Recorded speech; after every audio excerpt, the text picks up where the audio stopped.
Assalamualaikum warahmatullahi wabarakatuh.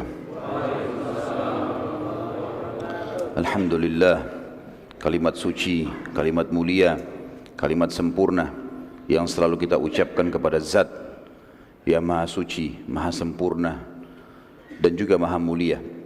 Allah yang Maha Kuat dan Maha Perkasa, satu-satunya Raja, Pemilik, Pencipta dan Pengurus serta pengawas semua yang di langit dan di bumi, dan tidak ada sekutu baginya dalam segala kegiatannya.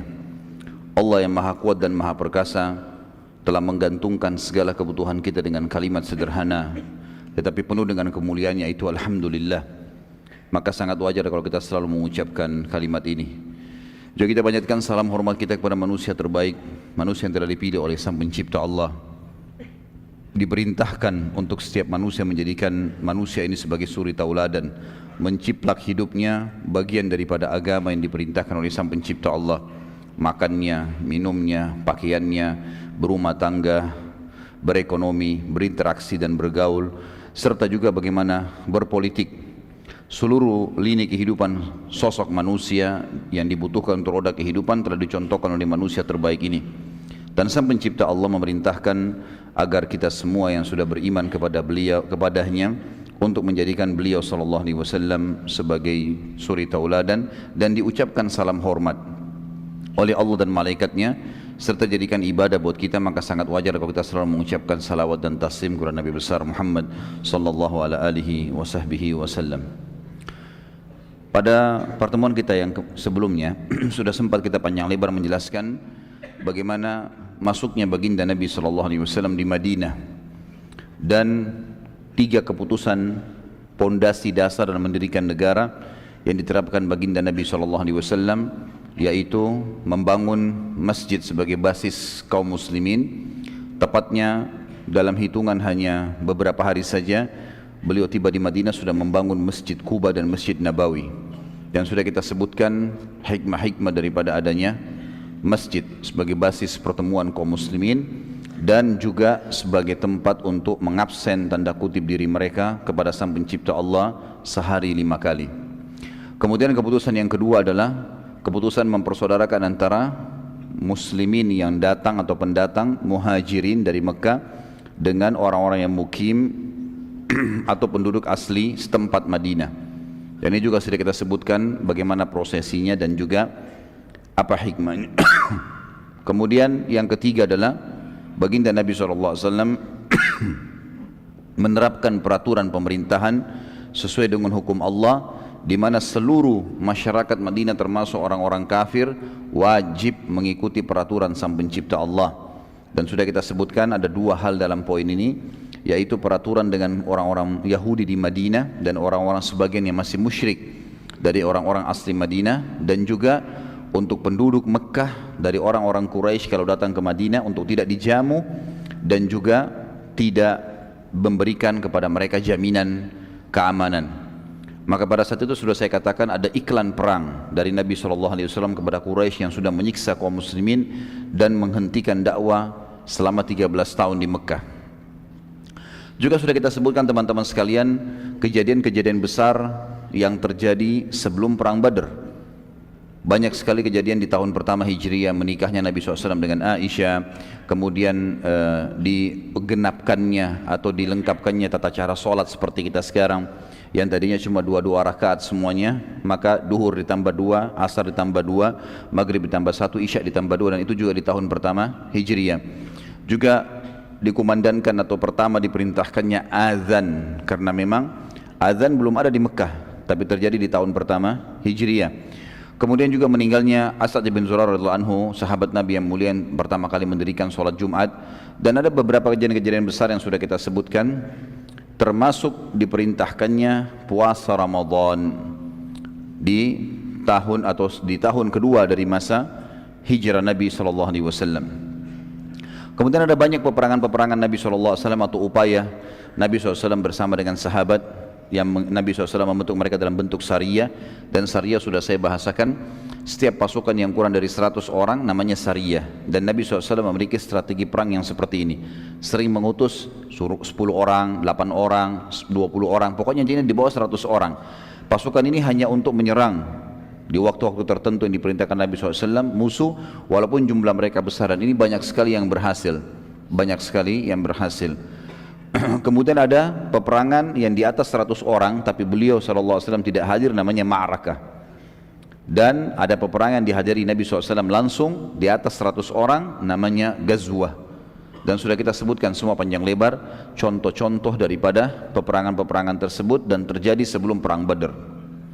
Malam ini teman-teman sekalian, semoga Allah berkahi, kita akan masuk ke perang yang sangat besar di dalam sejarah Islam dan sejarah dunia. Dikenal dengan perang kemenangan pertama dalam Islam. Walaupun sebelumnya ada peperangan-peperangan, tetapi Nabi SAW sempat menulis perdamaian dengan suku Dumrah, yang sudah kita jelaskan juga tadi atau pada pertemuan kita, namanya dipimpin oleh Majdi. Dan juga suku Mudlij yang juga sempat menghadang pasukan Nabi SAW dan meminta perdamaian agar jangan mengganggu kafilah Quraisy. Kita sekarang teman-teman masuk di tahun 2 Hijriah di bulan Ramadan secara khusus. Begitu akhir Sya'ban di tahun 2 Hijriah, turunlah perintah untuk berpuasa Ramadan. Maka mulai 1 Ramadan, mulailah muslimin berpuasa wajib pada saat itu. Sebelumnya belum pernah ada perintah Ramadan. Jadi kurang lebih 14 tahun dari masa dakwah Nabi SAW belum ada perintah puasa Ramadan. Nanti di tahun 2 Hijriah. Maka para sahabat pada saat berangkat untuk perang di Badr, mereka dalam kondisi berpuasa. Telah sampai informasi kepada baginda Nabi SAW kalau ada kafilah Quraisy, dan sudah kita jelaskan kafilah itu kalau jumlah unta 3 ekor ke atas baru dikatakan kafilah.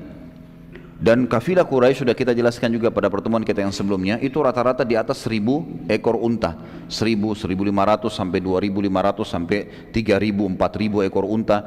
Kafilah dagang yang sangat besar. Nabi SAW sudah membentuk dari sebelum perang Badar ini banyak sekali sariyah-sariyah untuk menyerang kafilah Quraisy secara khusus. Karena ternyata orang-orang Quraisy mereka bejat sekali, terutama pimpinan-pimpinannya. Waktu kaum muslimin ditindas dan akhirnya mereka hijrah, maka para pimpinan kepala-kepala suku memperebutkan harta yang ditinggalkan oleh orang-orang kaya, termasuk hartanya Abu Bakar, hartanya Umar, hartanya Uthman, hartanya Abdurrahman ibn Auf, sahabat-sahabat Nabi yang kaya raya. Diambil semua harta-harta mereka, bahkan istri dan anaknya juga ada yang diambil. Maka Nabi SAW membentuk sariyah tujuannya untuk membalas itu. Sering terjadi penyerangan-penyerangan tapi belum berhasil. Tepatnya satu hari di bulan Ramadan, tepatnya di hari kedua Ramadan. Walaupun khilaf di antara ulama tentang hari ini, tapi ada pendapat yang mengatakan di hari 2 Ramadan. Jadi baru puasa sehari, terdapatlah informasi yang sampai kepada Nabi SAW, ternyata ada kafilah Quraisy yang sangat besar dari negeri Syam di utara Jazirah menuju ke Mekah dan melewati pinggir Madinah. Serta uniknya kafilah ini, dulu-dulunya sebelumnya kafilah selalu dikawal dengan 300 prajurit, 500 prajurit. Ini hanya dikawal dengan 40 orang.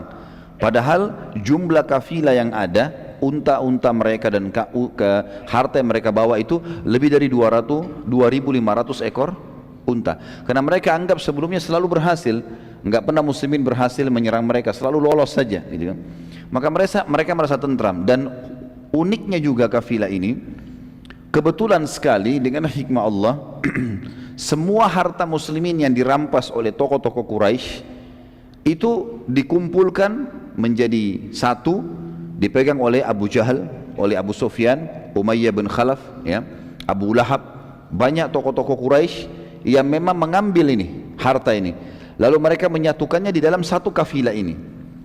Jadi kafilah ini memang secara khusus adalah kafilah hartanya muslimin yang mereka rampas di Mekah. Nabi SAW dengar, dan kafilah dipimpin oleh Abu Sufyan. Waktu itu belum masuk Islam tentunya, karena masuk Islam nanti di pembebasan kota Mekah. Allah yang Maha Suci telah menentukan takdirnya pada saat itu, menyuruh Nabi Muhammad SAW untuk keluar serang kafilah itu. Tetapi jangan iklankan ini sebagai sebuah peperangan untuk merebut kafilah dan mengembalikan hak muslimin. Maka diiklankannya pertama kali sariyah atau Ghazwah, peperangan dipimpin Nabi SAW untuk menyerang kafilah Quraisy yang digabung antara orang-orang asli Mekah Muhajir dan juga orang-orang asli Madinah Ansar. Kalau masih ingat tadi saya sempat jelaskan di pertemuan kita yang sebelumnya, Sariyah-sariyah yang diutus oleh Nabi SAW selalu dari orang-orang Mekah, supaya tidak ada masalah. Jangan nanti orang menilai, oh ini Muhammad sengaja menyerang untuk merampas. Padahal sebenarnya tujuannya Nabi SAW mengembalikan harta orang-orang Mekah. Tapi khusus pada saat ini diiklankan siapa yang mau ikut menyerang kafilah Quraisy termasuk orang-orang asli Madinah boleh. Maka terkumpullah bersama Nabi SAW waktu itu 313 orang. Banyak yang tidak ikut memang, jumlah masyarakat Madinah banyak, ribuan orang. Tapi karena ini pilihan, bukan sebuah kewajiban, maka akhirnya yang ikut tidak banyak.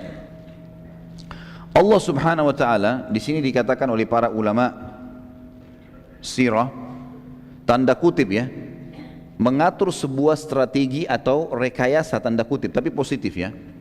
Sebuah strategi agar terjadi peperangan ini. Dan itu Allah sebutkan dalam surah Al-Anfal, surah nomor 8 ayat 5. A'udzu billahi minasyaitonir rajim. Kama akhrajaka rabbuka min baitika bil haqq. Kama akhrajaka rabbuka min baitika bil haqqi wa inna fariqam minal mu'minina lakarihun. Sebagaimana Tuhanmu telah menyuruhmu keluar pergi dari rumahmu hai Muhammad dengan kebenaran, padahal sungguhnya sebagian dari orang-orang beriman tidak menyukainya.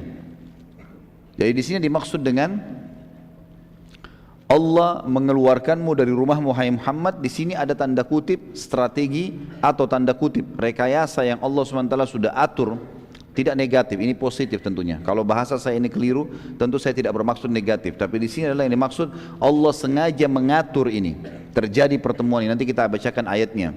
Sehingga akhirnya keluarlah dari Madinah Nabi SAW bersama dengan para sahabat.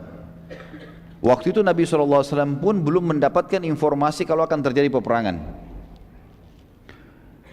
Ulama juga mengatakan firman Allah yang mengatakan kama akhrajaka rabbuka min baitika bil haqq, sebagaimana Tuhanmu telah menyuruhmu keluar dengan kebenaran hai Muhammad, adalah jelas di sini ada sebuah strategi atau rekayasa sang pencipta Allah untuk menjadikan pertempuran terjadi. Nabi SAW diperintahkan untuk memberi pilihan kepada siapa saja yang mau ikut dan bukan sebuah kewajiban.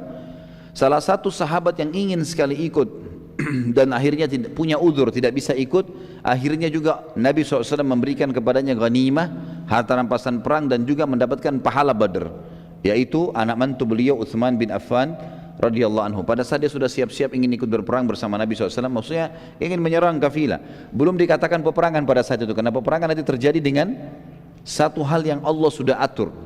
Jadi bukan berhadapan sama kafilah, tapi berhadapan dengan pasukan Quraisy yang keluar dari Mekah. Utsman bin Affan mengalami satu keadaan pada saat dia sudah siap-siap, tiba-tiba Ruqayyah radhiyallahu anha, anak Nabi SAW yang merupakan istri dia, sakit keras, dan Ruqayyah meninggal karena sakit itu. Maka Nabi SAW menugaskan Utsman bin Affan secara khusus untuk menjaga Ruqayyah. Jadi di sini bukan cuma karena menjaga istrinya, tapi menjaga anak Nabi SAW. Maka Utsman pun akhirnya tidak ikut. Tapi nanti kita akan lihat bagaimana Nabi SAW melibatkan Utsman bin Affan dalam pahala-pahala dan juga ghanimah.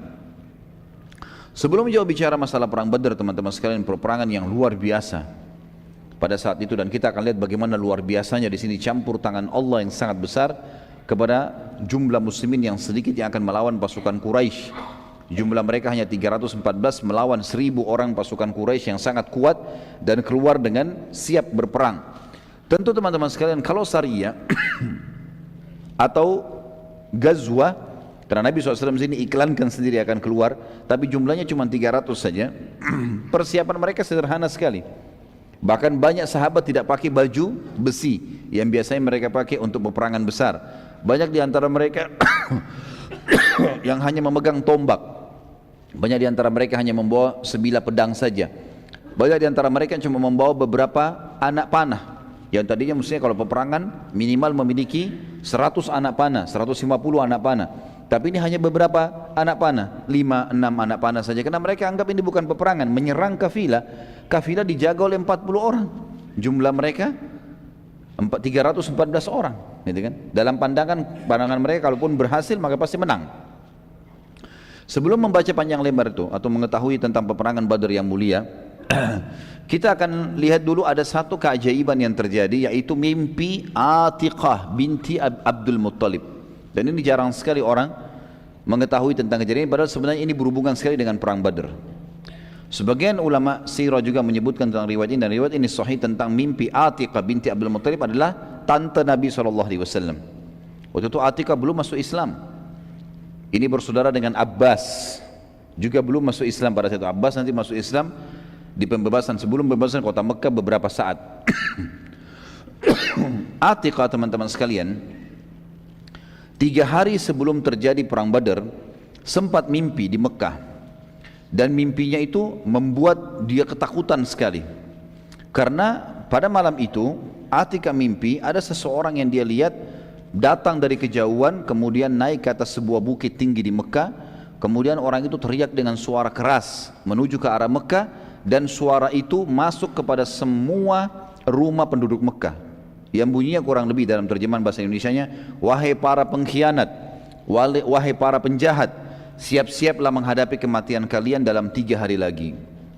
Orang tersebut terus saja berteriak-teriak dalam mimpi Atiqah sampai dia memasuki Mekah dan keliling Ka'bah, kemudian terus menteriakkan kalimat tersebut, wahai para pengkhianat, wahai para penjahat, siap-siaplah menghadapi kematian kalian 3 hari lagi.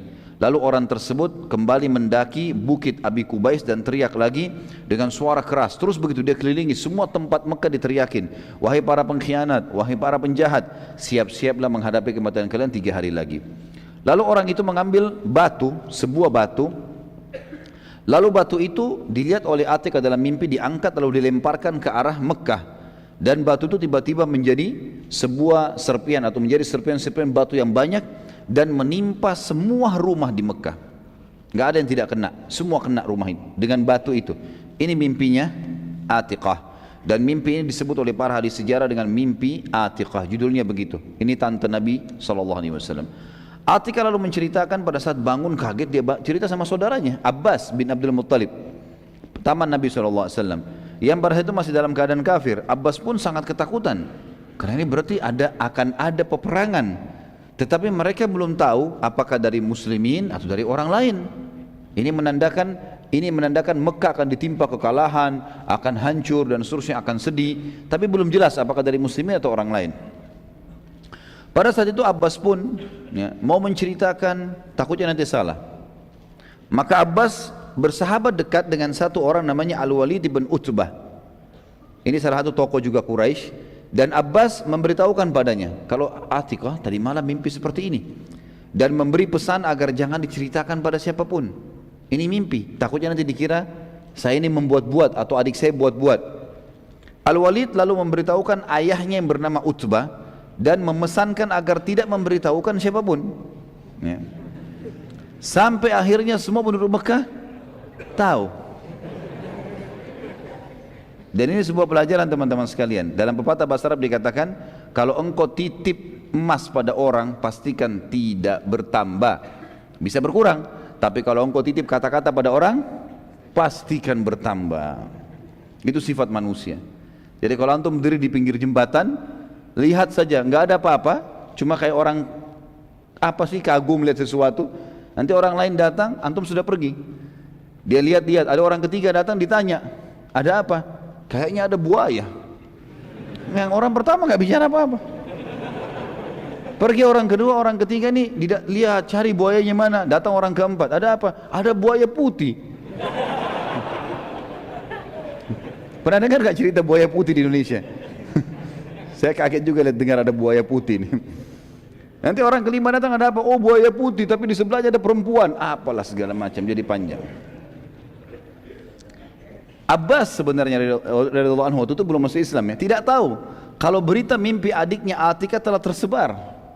Dan pada saat itu orang-orang Quraisy memang tahu kafilah terbesarnya mereka akan melewati Madinah, dan selama ini sudah usaha kaum muslimin menyerang tapi tidak berhasil. Lalu kemudian saat dia tawaf di Ka'bah keesokan paginya, tiba-tiba melewati majelis Quraisy yang satu sama lain saling berbisikan, di antaranya Abu Jahal, orang yang merupakan musuh besarnya Islam. Abu Jahal waktu itu sedang membicarakan mimpi Atiqah. Lalu Abu Jahal berkata kepada Abbas lagi tawaf, wahai Aba Fadl, nama anaknya Fadl, anak pertamanya, wahai ayahnya Fadl, bila engkau selesai tawaf, mampirlah ke majelis kami. Saat Abbas selesai tawaf, ia pun mampir di majelis Abu Jahal. Abu Jahal lalu bertanya, aku melihat cukup nabi yang berasal dari kalian, wahai suku Abdul Muttalib. Artinya sudah ada satu orang ngaku nabi, masa ada sekarang lagi yang mau mengaku nabi? Abu Jahal menyinggung, kenapa? Karena Atika mimpi kan, masa ada lagi Atika juga ngaku nabi? Kan sudah ada Muhammad nih, tapi dia singgung dengan bahasa dia. Aku melihat cukup satu orang saja ngaku nabi dari kalian, hai suku Abdul Muttalib. Abbas bertanya, apa maksudmu? Abu Jahal bilang, dulu seorang laki-laki yang bernama Muhammad, tentu kita mengatakan sallallahu alaihi wasallam, yang mengaku dapat wahyu. Sekarang ada juga perempuan mengaku dapat wahyu. Kata Abbas, apa maksudmu? Kata Abu Jahal, bagaimana dengan mimpinya Atiqah? Ini baru tadi malam diceritain, hari ini sudah sebar semua. Gara-gara titip kata-kata. Jangan ceritain orang ya. Jadi jangan antum pakai cara ini, percuma. Jangan ceritain orang, pasti sampai kemana-mana gitu. Abbas waktu itu coba memungkiri, dia mengatakan mimpi yang mana? Dia coba memungkiri, karena memang khawatir bila mimpi itu betul-betul terjadi, maka kalau mimpi itu tidak terjadi ya, maka akan tersebar di Quraisy kalau adiknya pembohong, dan makin besar tuduhan Quraisy kalau Muhammad pembohong, ini lagi tantenya pembohong. Maka Abbas bingung pada saat itu. Abu Jahal lalu berkata, bila 3 hari berlalu dan tidak terjadi apa-apa, maka aku akan menyebarkan tulisan bahwa suku Abdul Muttalib adalah paling pembohong dari suku-suku Arab yang ada. Abbas tetap memungkiri, dan masalah pada saat itu selesai dengan pernyataan Abu Jahal tadi. Sudah, Abbas tinggalkan saja. Saat Abbas balik, maka para wanita Abdul Muttalib mengurumuninya dan berkata, maksudnya dari suku Muttalib, bagaimana bisa engkau membiarkan Abu Jahal berkata semaunya tentang suku kita? Abbas akhirnya datanglah ke sana, dikatakan oleh mereka, perangi dia, bunuh Abu Jahal itu. Gitu kan?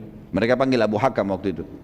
Abbas akhirnya bertekad untuk menghadapi Abu Jahal bila 3 hari ia mau mempermalukan suku Muttalib.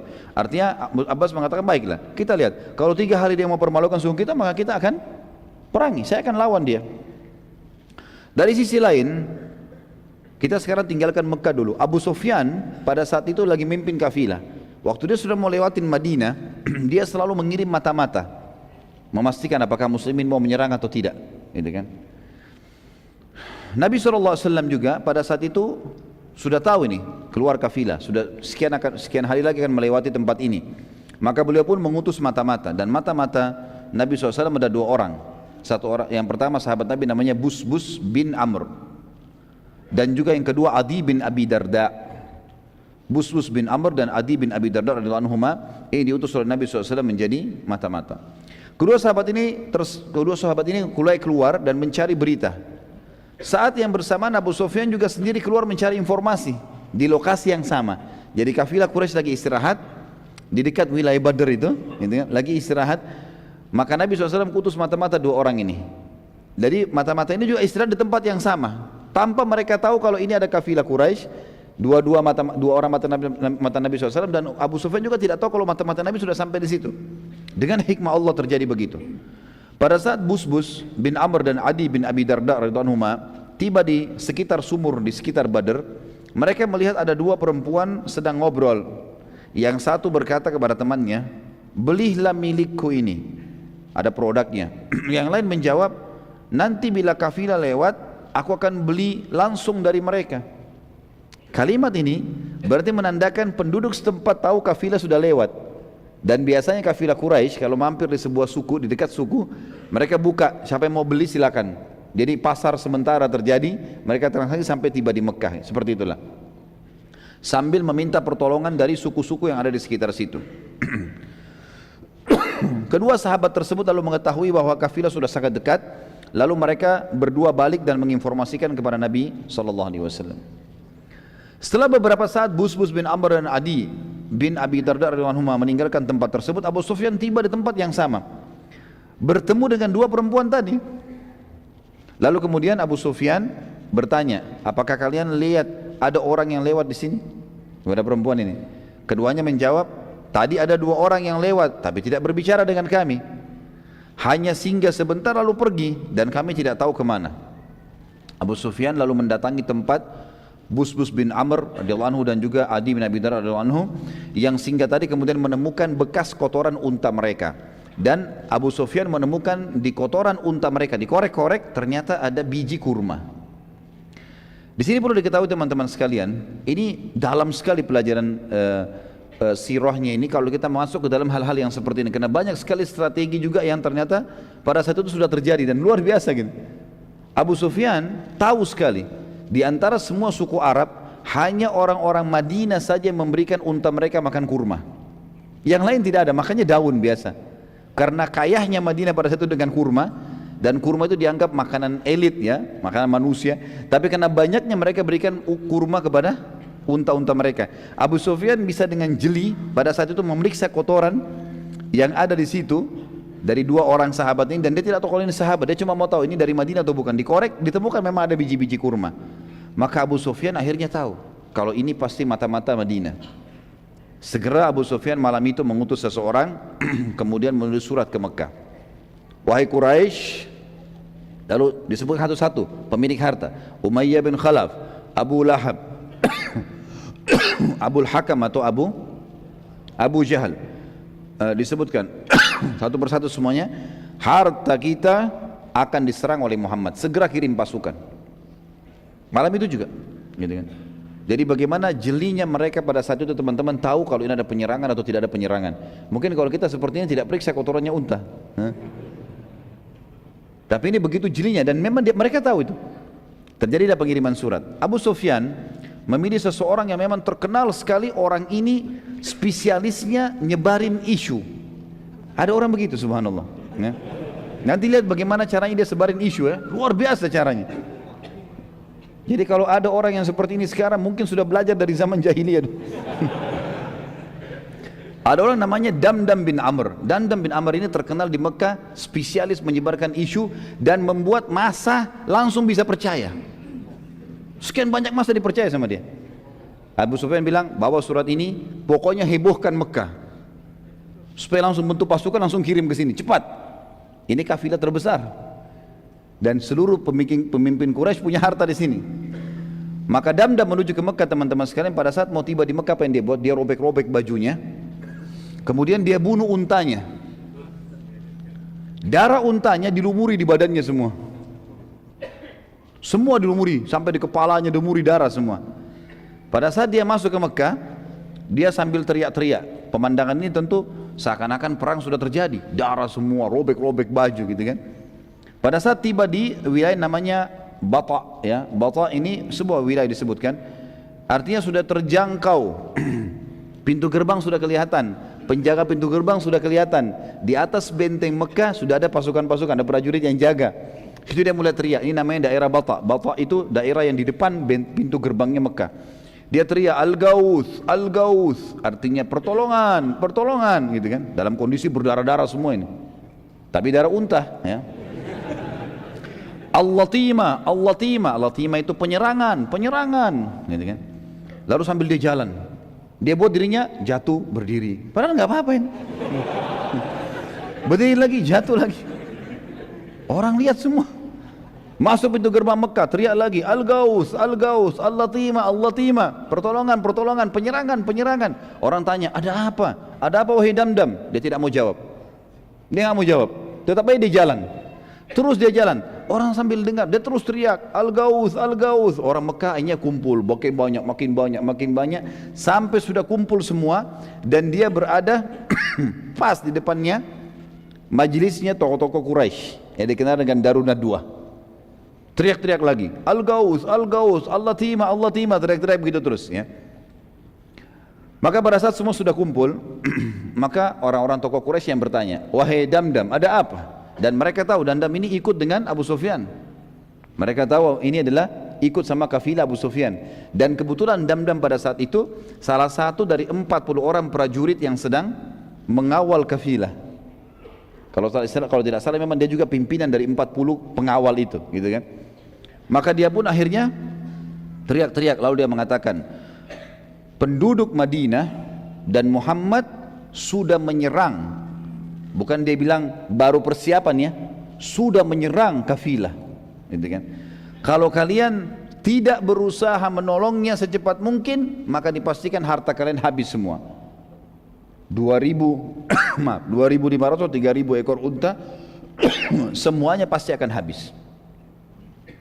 Maka pada saat itu teman-teman sekalian bisa dibayangkan bagaimana mahirnya Damdam ya, memutar rekayasa data sampai seakan-akan terjadi sesuatu dan penduduk Mekah segera mengumpulkan pasukan.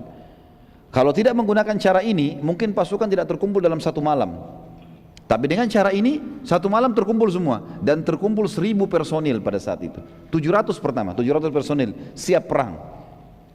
Terutama musuh Islam Abu Jahal. Abu Jahal teriak-teriak nih. Kemudian dia teriak-teriak untuk memanggil seluruh kepala suku memerang, kirim pasukan kalian. Sedikit kita selipkan kisah teman-teman, kisah tentang Abu Lahab dan Umayyah bin Khalaf di sini. Abu Lahab adalah paman Nabi SAW, paman kandung, ya, saudaranya Abbas, saudaranya Abdullah, ya kan, paman kandung Nabi SAW. Tapi dia membenci Islam dan sudah pernah kita jelaskan ada dua paman Nabi SAW yang mencapai masa kenabian, masih hidup dan mereka beriman. Itu adalah Hamzah dan Abbas radhiyallahu anhum majma'in. Ada dua paman Nabi yang sampai masa kenabian tapi tidak beriman. Itu adalah Abu Lahab dan Abdul Muttalib. Abu Lahab ini teman-teman sekalian, pada saat dia tahu hartanya banyak di situ, tapi karena dia merasa dia nggak perlu ikut, dia mau jaga Mekah, khawatir terjadi nanti peperangan benar, kemudian pasukan kalah, maka ini kesempatan dia menjadi pemimpin di Mekah.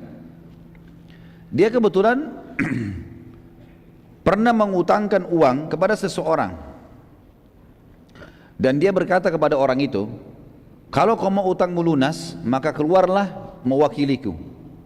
Bilang aku mewakili Abu Lahab untuk keluar berperang. Maka orang itu pun setuju. Akhirnya orang tersebut pergi mewakili ya, Abu Lahab. Kemudian kisah yang unik adalah Umayyah bin Khalaf.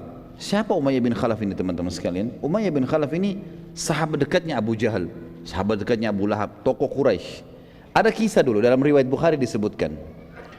Umayyah bin Khalaf ini bersahabat dekat dengan satu orang dari Ansar, dari asli Madinah, namanya Sa'ad bin Mu'adz radhiyallahu anhu. Ini Sa'ad bin Mu'adz pimpinan suku Khazraj, ya, terkenal sekali. Yang pada saat dia meninggal, singgasananya Allah, arsy-nya Allah goncang. Sa'ad bin Mu'adz ini bersahabat sama Umayyah bin Khalaf, sahabat dekat. Pada saat itu teman-teman sekalian, Sa'ad bin Mu'adz radhiyallahu anhu pernah, ini sebelum kejadian ini ya, jauh sebelumnya, waktu muslimin sudah pada hijrah ke Madinah, di tahun pertama Hijriah, beliau pernah lewat di Mekah dan ingin tawaf. Tapi Mekah sudah tidak bisa orang Islam masuk, kalau masuk bisa dibunuh. Cuma dia kepala suku, dia suratin dari luar Mekah, Umayyah bin Khalaf, sahabat dekatnya. Umayyah bin Khalaf ini kalau datang ke Madinah bertamu di rumahnya Sa'ad. Kalau Sa'ad ke Mekah jadi tamu di sahabat dekat. Dua-duanya pemimpin suku, ini di Mekah, ini di Madinah, dan dua-duanya orang kaya raya. Maka Umayyah mengatakan, masuk saja, saya akan lindungi kamu. Masuklah Sa'ad bin Mu'adz menjadi tamu di rumahnya Umayyah bin Khalaf. Begitu jadi tamu teman-teman sekalian, kata Sa'ad, wahai Umayyah, beritahukan kepada saya kalau Ka'bah kosong. Kapan kosong? Tidak ada orang tawaf, orang Mekah, saya mau tawaf. Malam hari nggak apa-apa. Karena pada zaman itu teman-teman sekalian, orang-orang Quraisy banyak yang tawaf sambil telanjang. Dan mereka bersiul serta bertepuk tangan. Dalam Al-Quran dikatakan mukaan wa tasdiyah. Jadi mereka mengubah zikir-zikir dan doa dengan tepuk tangan dan bersiul. Terlebih lagi mereka tawaf dengan telanjang, dan kita tahu nanti dalam sirah kita dijelaskan panjang lebar tentang mereka akan meninggalkan tawaf telanjang itu setelah pembebasan kota Mekah, gitu kan. Maka saat tidak mau tawaf pada saat itu, kata Umayyah, baiklah. Umayyah kumpul sama teman-temannya dan dia tidak cerita nih, dia cerita sama Abu Jahal sama Abu Lahab kalau ada tamu saya Sa'ad, karena mereka benci dengan penduduk Madinah, gitu kan. Pada malam hari Umayyah pulang ke rumahnya, dia mengatakan sudah tidak ada orang. Hai Sa'ad, ayolah kalau kau mau tawaf saya temani. Masuklah keduanya di Ka'bah, mau tawaf. Begitu tawaf datang Abu Jahal. Abu Jahal tanya, wahai Umayyah, siapa yang bersama kau ini?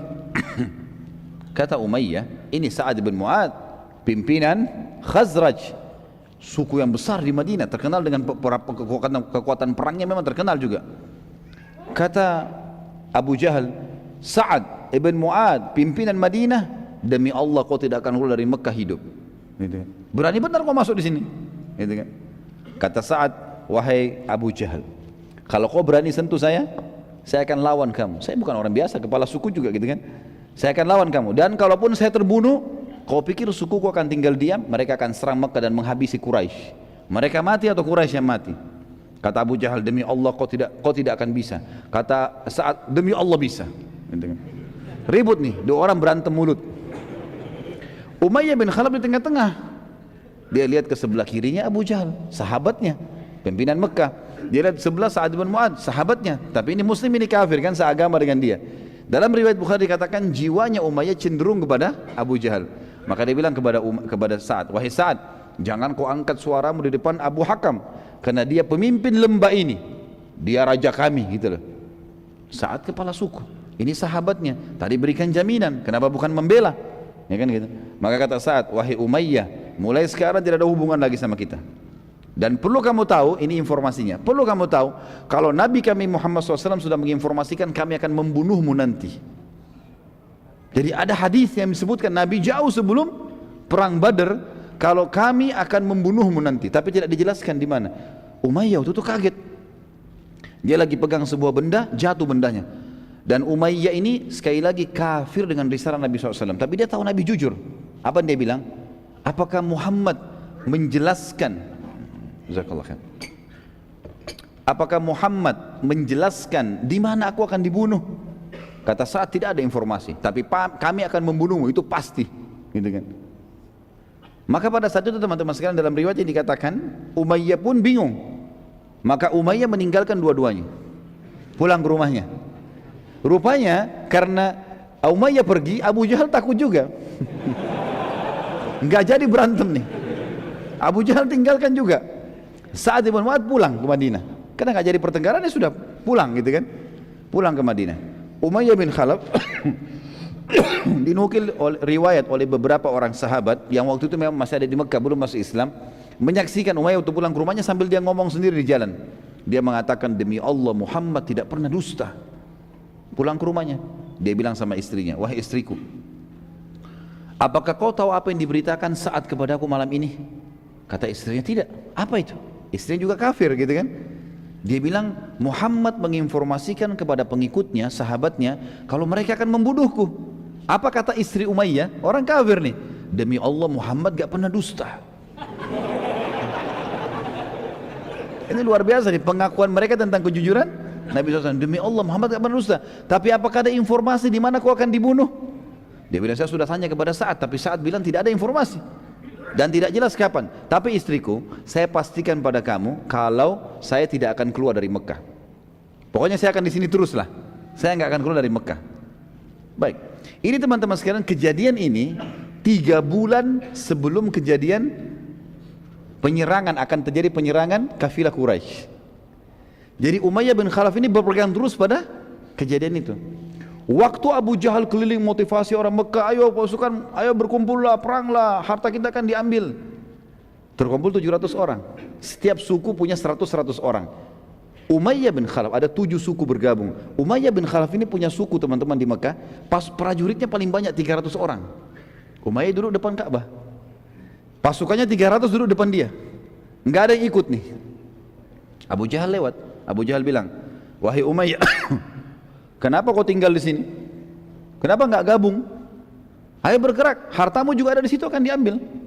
Kata Umayyah apa? Wahai Abu Hakam, apa kau lupa ceritanya Sa'ad bin Mu'ad?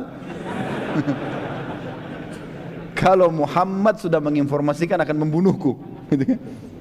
Makanya Abu Jahal bilang, kenapa kau percaya itu dusta? Enggak usah percaya, enggak benar. Keluarlah, bergeraklah. 300 orang ini paling banyak, gitu kan? Dia bilang, demi Allah saya enggak mau. Abu Jahal bingung, ini pasukan paling besar. Gimana caranya? Dia pulang ke rumahnya, dia ambil dupa, teman-teman sekalian. Waktu itu ada dupa, khusus baunya itu kalau kecium bau perempuan. Jadi kalau laki-laki bau itu memalukan, aib. Diambillah bara api sama dia, dupa, ditaruh dupa tersebut, keluar wangi-wangian. Abu Jahal ambil punya istrinya, dibawa ke dekat Ka'bah. Lalu dia permalukan Umayyah di depan pasukannya. Dia bilang, tatayyab ya Umayyah. Nih, pakai minyak wangi nih, hai Umayyah. Umayyah tahu ini bau perempuan. Kata Umayyah, kenapa kau kasih saya minyak wangi perempuan? Dia bilang, karena kau perempuan, tidak mau berperang. Maka Umayyah marah, Umayyah tepis bara api itu, kemudian dia pun pulang ke rumahnya. Dia bilang sama istrinya, istriku siapkan baju perang. Kata istrinya, kenapa? Aku mau pergi. Bukankah diingatkan? Bukankah Sa'ad bin Mu'adz sudah cerita kalau Muhammad mempromosikan sahabatnya akan membunuhmu? Dia bilang, saya dipermalukan sama Abu Hakam. Saya akan keluar sebentar beberapa langkah, habis itu nanti saya kembali.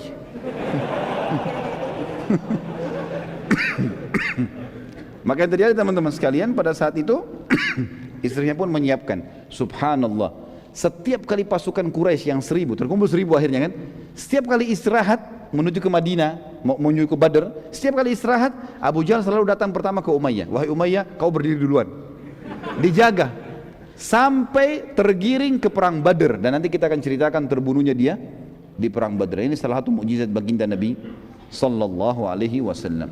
Jadi Sa'ad bin Mu'adz radhiyallahu anhu adalah pimpinan suku Aus dan bukan Khazraj. Tadi saya sempat sebutkan suku Khazraj, tapi dia adalah pimpinan suku Aus. Kemudian ada juga riwayat lain menyebutkan waktu Abu Jahal mengancam Sa'ad radhiyallahu anhum, mengancam bahwasanya berani benar kau masuk ke Mekah dan seterusnya, dan kau demi Allah tidak akan keluar dari Mekah dalam kondisi hidup. Maka Sa'ad mengatakan, kalau kau berani menyentuhku, aku akan menghilangkan sesuatu yang lebih kau cintai dari nyawamu sendiri. Maka Abu Jahal memang dikenal orang yang sangat cinta dengan hartanya. Bahkan dia bersedia untuk mengorbankan istrinya, anaknya demi keselamatan hartanya. Dia tidak faham, dia mengatakan kepada Sa'ad, apakah kalian punya Ka'bah juga di Madinah sehingga bisa menyaingi kami di sini? Kata Sa'ad, tidak, tapi seluruh hartamu akan dirampas oleh sukuku. Barulah pada saat itu Abu Jahal marah mengatakan, kau tidak akan bisa. Kata Sa'ad, saya akan bisa. Lalu mereka bertengkar mulut. Lalu lanjutan riwayat sama seperti apa yang kita sebutkan tadi. Sedikit teman-teman sekalian, kita sebutkan Quraisy di Mekah juga punya masalah dengan satu suku lain, namanya suku Kanana. Suku Kanana. Suatu hari ceritanya begini, ada satu dari suku Kanana membunuh seorang dari suku Quraisy. Terjadi cekcok antara satu suku Kanana membunuh satu orang dari suku Quraisy. Lalu keluarga si Quraisy menuntut dia, tidak usah dibunuh tuh orang, tapi bayar kepada kami. Waktu itu diahnya 100 ekor unta. Kalau ada orang dibunuh, bayar 100 ekor unta. Keluarganya lebih pilih terima duit aja daripada dibunuh orang ini, dieksekusi. Maka keluarga atau orang yang membunuh tadi membayar dia 100 ekor unta. Setelah selesai itu teman-teman sekalian, biasanya sudah dianggap selesai masalah. Rupanya si pembunuh ini merasa aman dari suku Kanana, dia pun masuk ke Mekah lalu tawaf. Pada saat dia lagi tawaf, salah satu saudara orang yang terbunuh dari Quraisy melihat itu, lalu kemudian datang lalu membunuh si Kanana ini. Setelah itu jasadnya digantung di Ka'bah, orang yang dibunuh ini. Suku Kanana akhirnya menuntut dari Quraisy untuk menyerahkan si pembunuh tadi. Namun Quraisy menolak, maka terjadilah perseteruan di antara mereka. Tentu ini teman-teman, perseteruan ini terjadi sebelum terjadi tadi kafilah Quraisy dihadang oleh Nabi SAW, belum ingin menyerang Madinah. Tapi ini punya masalah ini menjadi masalah bagi Quraisy, karena rupanya sebelum mau membentuk pasukan untuk menyerang Madinah, untuk menyelamatkan kafilah mereka, mereka sudah punya masalah dengan Kanana, dan Kanana bisa setiap saat menyerang mereka. Suku Kanana pada saat tidak mau diserahkan kepada mereka pembunuh dari orang yang dari sukunya itu, maka siap-siap untuk menyerang Mekah. Hal ini menyebabkan Quraisy ragu menyerang Nabi SAW, karena jangan sampai Kanana menyerang tiba-tiba. Dan dalam sebuah riwayat sahih disebutkan, maka syaitan bisa saja iblis langsung yang menjelma menjadi manusia, dan dia menjelma menjadi Suraka bin Malik al-Jush'umi. Suraka bin Malik ini adalah kepala suku Jush'um, dan Jush'um adalah cabang terbesar suku Kanana. Jadi Kanana tinggal jauh dari Mekah, jaraknya jauh. Tetapi syaitan datang menjelma, dan ini sudah pernah kita sebutkan juga pada saat terjadi kasus hijrah, di mana iblis menjelma lalu bergabung dengan majlis syurahnya orang-orang Quraisy, yang akhirnya iblis mendukung pendapatnya Abu Jahal. Masih ingat ya? Baik. Walaupun 3 orang yang jawab tidak apa-apa lah. Berarti yang lain lupa ini. Akhirnya teman-teman sekalian, syaitan menjelma jadi Suraka bin Malik Al-Jushumi. Nanti ini masuk Islam orang ini. Dan Suraka bin Malik ini yang sempat mengejar Nabi SAW waktu hijrah, yang akhirnya kudanya tenggelam, dia jatuh, dia dapat surat jaminan dan seterusnya. Syaitan menjelma jadi dia, kemudian bergabung di majelis syurahnya Quraisy. Lalu dia berkata, tidak usah kalian ragu, aku yang memberi jaminan kalian dari suku Kanana. Kanana tidak akan menyerang kalian. Padahal ini suku Kanana sudah siap-siap memang mau menyerang gitu. Ya. Quraisy pun pada saat itu merasa tenang karena Suraka bin Malik salah satu pemimpin Kanana, dan memang keputusannya di dalam suku Kanana didengar. Dan ini semua teman-teman sekalian karena syaitan tidak ingin agama Allah tersebar, dan dia ingin semua yang berhubungan dengan penghancuran Islam pasti diusahakan. Sisi yang lain, ini menandakan iblis dan syaitan umumnya tidak tahu yang gaib. Mereka tidak tahu kalau nanti terjadi perang Badar, muslimin yang akan menang. Mereka maunya pasukan Quraisy keluar. Jadi syaitan hanya bisa berusaha, dan mereka tidak tahu hal yang gaib sama sekali. Mereka berusaha menggoda kita, kalau kita tepis maka dia tidak tahu berhasil atau tidak, atau akan berpengaruh atau tidak tahu. Seperti itulah. Maka akhirnya orang-orang Quraisy berhasil terpengaruh oleh pendapat syaitan tadi, dan akhirnya mereka keluar. Dan Allah menceritakan masalah itu dalam surah Al-Anfal. Surah Al-Anfal ini banyak menceritakan tentang perang Badr. Surah nomor 8 ayat 48. A'udzu billahi minasyaitonir rajim. Wa idz zayyana lahumusy syaitanu a'malahum wa qala la ghaliba lakumul yawma minan nasi wa inni jarul lakum. فلما تراءت الفئتان نقص على عقبيه وقال إني بريء منكم إني أرى ما لا ترون إني أخاف الله والله شديد العقاب. Dan ingatlah ketika syaitan menjadikan mereka memandang baik pekerjaan mereka dan mengatakan, tidak ada seorang pun yang dapat menang terhadap kalian pada hari ini. Maksudnya tadi ini cerita tentang syaitan yang menjelma jadi Suraka bin Malik memotivasi Quraisy untuk menyerang Nabi SAW. Maka syaitan berkata, tidak ada seorang manusia pun yang bisa menang terhadap kalian pada hari ini, dan sungguhnya saya ini pelindung kalian. Maka tak kala kedua pasukan sudah berhadapan, syaitan sudah lihat ternyata pasukan muslimin ada, gitu kan, dan kuat. Maka syaitan pun berkata, sesungguhnya saya berlepas diri dari kalian. Sesungguhnya saya dapat melihat apa yang kalian tidak dapat lihat, dan sesungguhnya saya takut kepada Allah, dan Allah sangat keras siksaannya. Kata sebagian ulama tafsir, syaitan pada saat itu hadir di perang Badar, kemudian dia melihat malaikat yang turun membantu kaum muslimin. Maka pada saat itu dia mengatakan, saya takut, saya lihat apa yang kalian tidak lihat. Saya bisa lihat malaikat, kalian tidak bisa lihat malaikat. Dan saya takut kepada Allah karena Allah sangat keras siksaannya. Kalau malaikat begini sudah datang, habis nih ceritanya. Udah pasti kalah gitu. Tapi tadinya dia yang memotivasi orang Quraisy untuk keluar. Bayangkan sini teman-teman pentingnya belajar sirah nih. Jadi ternyata ayat ini kalau kita baca dan kita tidak tahu sebab turunnya, sebab kejadian kita tidak paham nih. Mungkin hanya umum, oh syaitan menggoda, tapi ternyata ini terjadi dengan luar biasa ya. Syaitan bisa menjelma jadi manusia, memotivasi orang-orang kafir untuk menyerang Nabi SAW. Dan ini sebab turunnya ayat, dan hadis ini hadis sahih menjelaskan tentang kejadian tersebut. Nabi SAW pada saat mengetahui Quraisy keluar dengan kekuatan 1.000 orang,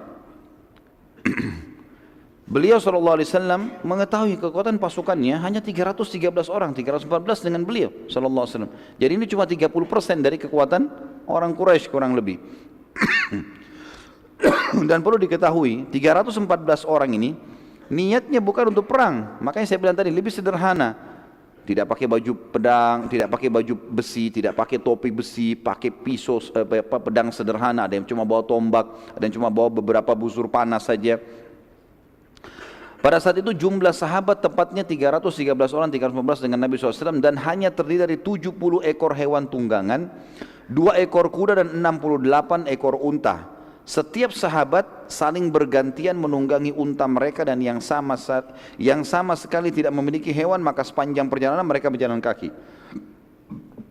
Sementara Quraisy memiliki 1.000 orang, semuanya personil perang, terdiri dari 200 pasukan kuda dan 800 pasukan unta. Jadi semuanya menunggangi. Jadi kalau kita sekarang perang ini ada pejalan kaki, Gitu kan? Pasukan muslimin jumlahnya banyak yang jalan kaki dan cuma sedikit, 68 orang saja, 68 ekor unta saja dengan 2 ekor kuda, jadi cuma 70 ekor kurang lebih. Jadi masih ada 200 sekian orang yang jalan kaki, lebih banyak jalan kaki gitu kan, dengan sederhana. Sementara Quraisy 1000 semuanya menunggangi kuda. Kalau kayak zaman sekarang semuanya pakai tank dan yang lainnya sendiri cuma jalan kaki gitu. Quraisy juga membawa selain daripada 1000 personel kuat ke perang itu, mereka membawa juga ratusan ekor unta yang membawa makanan-makanan, ya, logistik mereka. Kemudian juga mereka membawa banyak wanita, penari-penari, ya, yang sengaja dipilih yang memiliki suara-suara yang indah, badan-badan yang indah untuk memotivasi pasukan untuk berperang. Pada saat pasukan sudah saling dekat, maka turunlah wahyu Allah yang maha tinggi dan maha pemurah menginformasikan pada Nabi SAW tentang keluarnya pasukan Quraisy. Jadi sampai pada saat Quraisy sudah keluar dan sudah mendekati Badr, Nabi SAW waktu itu belum tahu kalau Quraisy sudah keluar. Informasinya Allah sampaikan pas Quraisy sudah dekat lokasi. Makanya tadi saya bilang di awal, banyak ulama tafsir yang mengatakan ini tanda kutip rekayasa Allah, strategi Allah supaya peperangan terjadi. Dan perlu digarisbawahi, waktu itu pertama kali orang-orang Madinah ikut berperang bersama Nabi SAW. Jadi ini berat, peperangan pertama, bukan hal yang ringan gitu. Harus di sini punya motivasi yang besar. Maka Nabi SAW mulai bermusyawarah dengan para sahabat. Telah turun kepada saya wahyu, informasinya pada saat itu Quraisy keluar dengan 1000 kekuatan, 200 pasukan kuda, 800 pasukan unta, gitu ya. Kemudian ditambah lagi dengan ratusan ekor unta membawa logistik mereka, dan mereka membawa para wanita dan bekal-bekal yang banyak. Maka Nabi SAW berkata, wahai manusia, berikan pendapat padaku, apa saran kalian? Dan ini sebuah hikmah yang sangat besar ya. Nabi SAW sebenarnya sudah dapat informasi pada saat itu pasukan Quraisy keluar dan Allah menyuruh menghadapi. Tapi Nabi SAW bermusyawarah dengan para sahabat. Bagaimana pendapat kalian untuk menghidupkan jiwa mereka supaya siap untuk perang? Abu Bakar tanpa nunggu, manusia yang paling mulia dalam Islam, tidak pernah terlambat dalam kebaikan. Sampai Umar bin Khattab mengatakan, saya tidak pernah melihat diri saya dan muslimin bisa melampaui Abu Bakar dalam kebaikan. Setiap Nabi sebutkan satu, dia sudah ada duluan. Selalu gitu. Sedekah, kita baru bawa harta sudah ada di depan Nabi. Umar pernah bawa setengah hartanya, datang ke masjid. Nah, waktu Nabi bilang jihad, sedekah, lalu dia kaget, Abu Bakar sudah ada. Padahal dia sudah bilang, waktu Nabi bilang jihad, saya hari ini akan dahului Abu Bakar. Begitu datang ke masjid, Abu Bakar sudah ada. Lalu Umar mengatakan, pasti hari ini sedekah saya lebih banyak, karena saya 50%, seluruh harta setengahnya, setengah harta saya bawa. Lalu duduk, lalu dia tanya Abu Bakar, hai Abu Bakar, apa yang kau berikan? Kata Abu Bakar, seluruh harta saya. Abu Bakar berdiri, pada saat itu ya, pada saat lagi genting-gentingnya nih. Ini tunggu pendapat. Ini satu pendapat berpengaruh besar pada perang atau tidak. Abu Bakar mengatakan, wahai utusan Allah, lanjutkan langkah anda dan kami bersama anda. Perang, pulang, kami siap. Nabi SAW berterima kasih pada Abu Bakar. Baiklah, terima kasih Abu Bakar. Nabi cuma bilang, berikan aku pendapat wahai manusia. Siapa lagi yang punya pendapat nih? Lalu berdiri setelahnya Umar radhiyallahu anhu. Umar berdiri mengucapkan kalimat yang sama dengan Abu Bakar, ya Rasulullah, melangkahlah. Di mana anda mau pergi maka kami ikut. Perang, pulang. Nabi SAW terima kasih pada Abu Umar, lalu Umar duduk. Nabi masih ulangi, wahai manusia, berikan pendapat. Berdiri lagi sahabat Nabi yang mulia, Al-Miqdad Ibn Amr radhiyallahu anhu, terkenal. Miqdad ini teman-teman sekalian adalah orang yang luar biasa, sampai dikenal kekuatannya sampai dengan 1000 orang. Umar bin Khattab pun mengakui itu. Dia mengatakan, wahai Rasulullah, berbuat apa saja yang telah Tuhan anda perintahkan. Apa saja? Kami tidak akan mengucapkan kepada anda seperti yang diucapkan oleh Bani Israel kepada Musa alaihissalam. Dalam surah Al-Ma'idah, surah nomor 5 ayat 24. waktu Musa alaihissalam diperintahkan Allah suruh Bani Israel itu, waktu selamat dari kejaran Fir'aun, serang Palestina, rebut Palestina itu. Rupanya mereka tidak mau, orang-orang Yahudi. Apa kata mereka kepada Musa? Mereka berkata, surah Al-Ma'idah, surah nomor 5 ayat 24, A'udzubillahi minasyaitonirrajim, qalu ya Musa, inna lan nadkhulaha abadan ma damu fiha, fadhhab anta wa rabbuka faqatila innaha huna qa'idun. Mereka berkata, hai Musa, ini termasuk sahabat-sahabat Musa ya, berkata pada saat itu, Kami sekali-kali tidak akan memasuki Palestina selama-lamanya. Karena selama mereka ada di dalam Palestina rupanya ada orang-orang yang asli turunan Yaman, mereka postumnya kuat-kuat, tapi mereka waktu itu menyembah berhala. Orang-orang Yahudi tidak mau masuk sana. Apa kata mereka? Pergilah kamu berdua dengan Tuhanmu, hai Musa, perangi, kalau menang beritahukan kepada kami. Sementara kami akan tunggu di sini. Kurang ajar sekali. Apa kata Mikdad radhiyallahu anhu? Ya Rasulullah, kami jalankan apa perintah Tuhan Anda dan kami tidak akan mengucapkan kepada Anda apa yang diucapkan Bani Israel untuk Musa. Tapi kami akan mengatakan, pergilah Anda dengan Tuhan Anda dan perangilah mereka, sementara kami akan bersama dengan kalian berdua berperang. Demi Allah, wahai utusan Allah, bila Anda membawa kami ke Biraqal Jimat, pastikan tidak seorang pun di antara kami yang berkhianat, pasti kami akan ikut. Perlu teman-teman garis bawahi, apa sih Biraqal Jimat? Kenapa Mikdad memilih kalimat ini? Biraqal Jimat, teman-teman sekalian, adalah sebuah tempat di wilayah Yaman. Antara kota Madinah dengan Biraqal Jimat ini ada 14 suku, semua suku jumlahnya ribuan orang, jadi ada puluhan ribu orang yang membenci dan siap memerangi Islam. Waktu itu jumlah mereka 300 orang saja.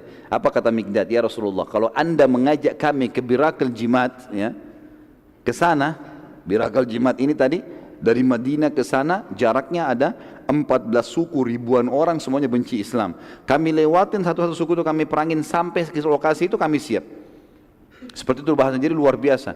Artinya jangan Anda menyuruh kami berperang satu peperangan, 14 peperangan pun kami siap. Kalimat yang luar biasa. Kata sahabat yang merawikan hadis ini, sungguh Mikdad telah mengucapkan kalimat di perang Badar yang aku berharap aku yang mengucapkannya, karena kalimat itu lebih aku cintai daripada humurun ni'am, atau nikmat yang terbesar, gitu kan. Karena kalimat ini mulia sekali. Nabi SAW masih belum puas. Beliau berterima kasih pada kita lalu mengatakan, wahai manusia, berikan pendapat. Masih kurang kalau cuma 3 orang. Ayo, siapa lagi yang bisa pendapat? Ahli sejarah mengatakan sebab Nabi SAW terus meminta pendapat karena semua yang memberikan pendapat dari Abu Bakar, Umar, Mikdad radhiyallahu anhu ini adalah orang-orang Mekah semua. Orang-orang Mekah wajar karena mereka masih marah sama Quraisy, perilaku-perilaku yang jahat. Belum ada satupun orang Madinah yang memberikan pendapat nih. Makanya Nabi tanya terus, wahai manusia. Tapi Nabi punya tata krama. Nabi enggak bilang, wahai Ansar bagaimana kalian? Enggak. Wahai manusia, berikan pendapat lagi. Nabi tunggu terus. Terus saja, dan tercatat dalam sejarah ini baru peperangan pertama diikuti oleh orang-orang Ansar bersama Nabi SAW. Dan perlu digarisbawahi teman-teman sekalian, di Bai'at Aqabah pada saat Nabi SAW di Mekah dan orang-orang Quraisy, orang-orang Madinah datang membaiat Nabi SAW, memberikan kesetiaan, janji setianya, itu akan membela Nabi di Madinah, di kota Madinah. Di luar Madinah belum ada akad. Akadnya waktu itu, kalau Anda datang ke Madinah ya Rasulullah, kami bela Anda.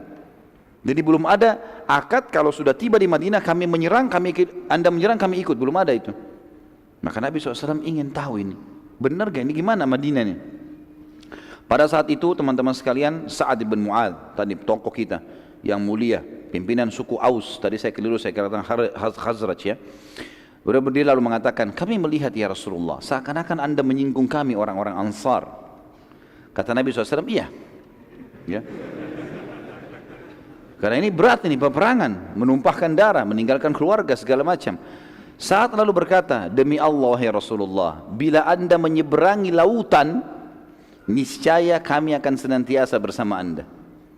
Maka Nabi SAW sangat senang dengan pernyataan Sa'ad, karena Sa'ad mewakili orang-orang Ansar, pimpinan mereka. Lalu beliau bersabda pada saat itu, turun wahyu menyampaikan berita gembira khusus bagi yang hadir di situ. Kata Nabi SAW, berita gembira buat kalian semua. Ini yang hadir nih 313 orang dapat berita gembira dari langit sekarang.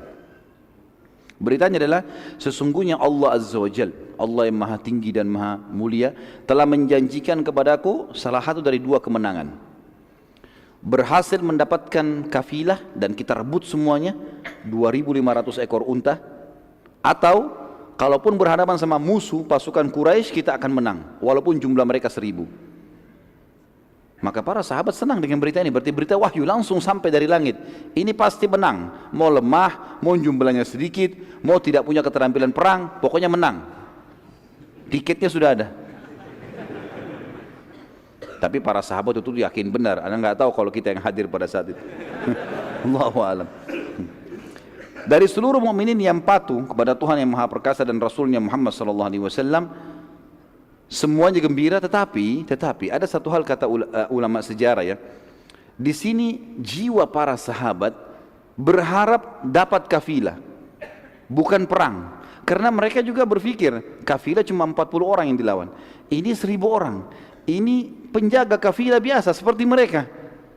Ini pasukan perang keluar dengan banyak bekal. Maka jiwa mereka tetap berharap supaya dapat kafilah. Mereka tidak berharap ada peperangan. Dan Allah ceritakan masalah itu dalam surah Anfal ayat surah nomor 8 ayat 5. A'udzu billahi minasyaitonir rajim, kama akhrajaka rabbuka min baitika bil haqq wa inna fariqam minal mu'minina lakarihun. Sebagaimana Tuhanmu telah mengeluarkan Muhammad dari rumahmu dengan kebenaran. Artinya tadi sudah kita bilang ada rekayasa tanda kutip Allah di sini. Dan sesungguhnya sebagian orang-orang mukmin tidak menyukainya. Mereka tidak berharap terjadi peperangan, terharap mengejar kafilah. Nabi SAW terus saja ya, lalu meneruskan perjalanan setelah mendapat pendapat tersebut hingga sampai ke sebuah tempat di wilayah Badr yang bernama Udwatid Dunya, tepatnya di utara Badr, dan beliau berkemah di belakang Udwatid Dunya. Jadi perlu saya kasih gambaran tentang kondisi perang Badr, teman-teman. Ada satu gunung besar. Gunung besar ini yang lebih dekat dengan Madinah namanya Udwatid Dunya. Di sebelahnya gunung itu namanya Udwatil Quswa. Jadi dunia dan Quswa gitu ya. Pasukan Nabi SAW tiba di Udwatid Dunya. Belum tahu ini lokasi perang di mana, tapi yang jelas sampai di situ. Lalu Nabi SAW menyuruh para sahabat untuk tinggal sejenak, istirahat. Dan itu sudah menjelang malam.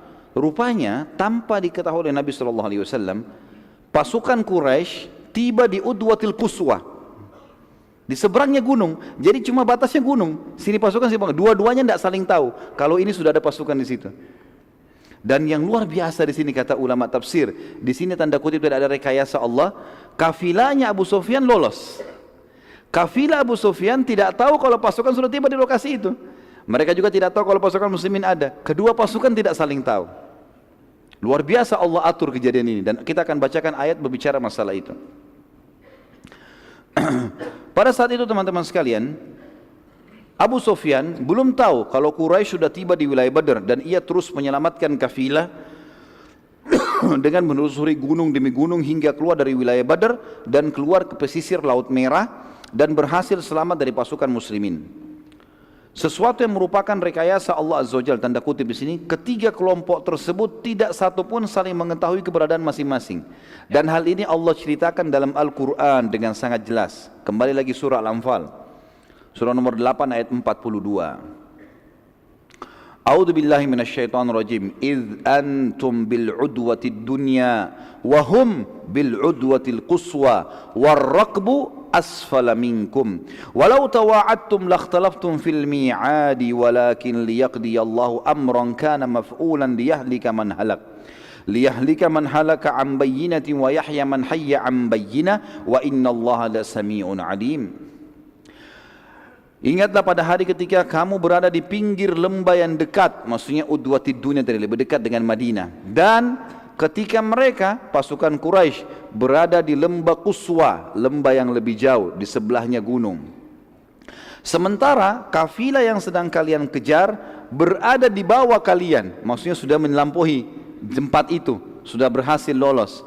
Sekiranya kata Allah, kalian mengadakan perjanjian untuk pertempuran itu, pasti kalian tidak akan sependapat dalam menentukan hari pertempuran itu. Akan tetapi Allah mempertemukan dua pasukan itu agar Dia Allah melakukan suatu urusan yang mesti dilaksanakan.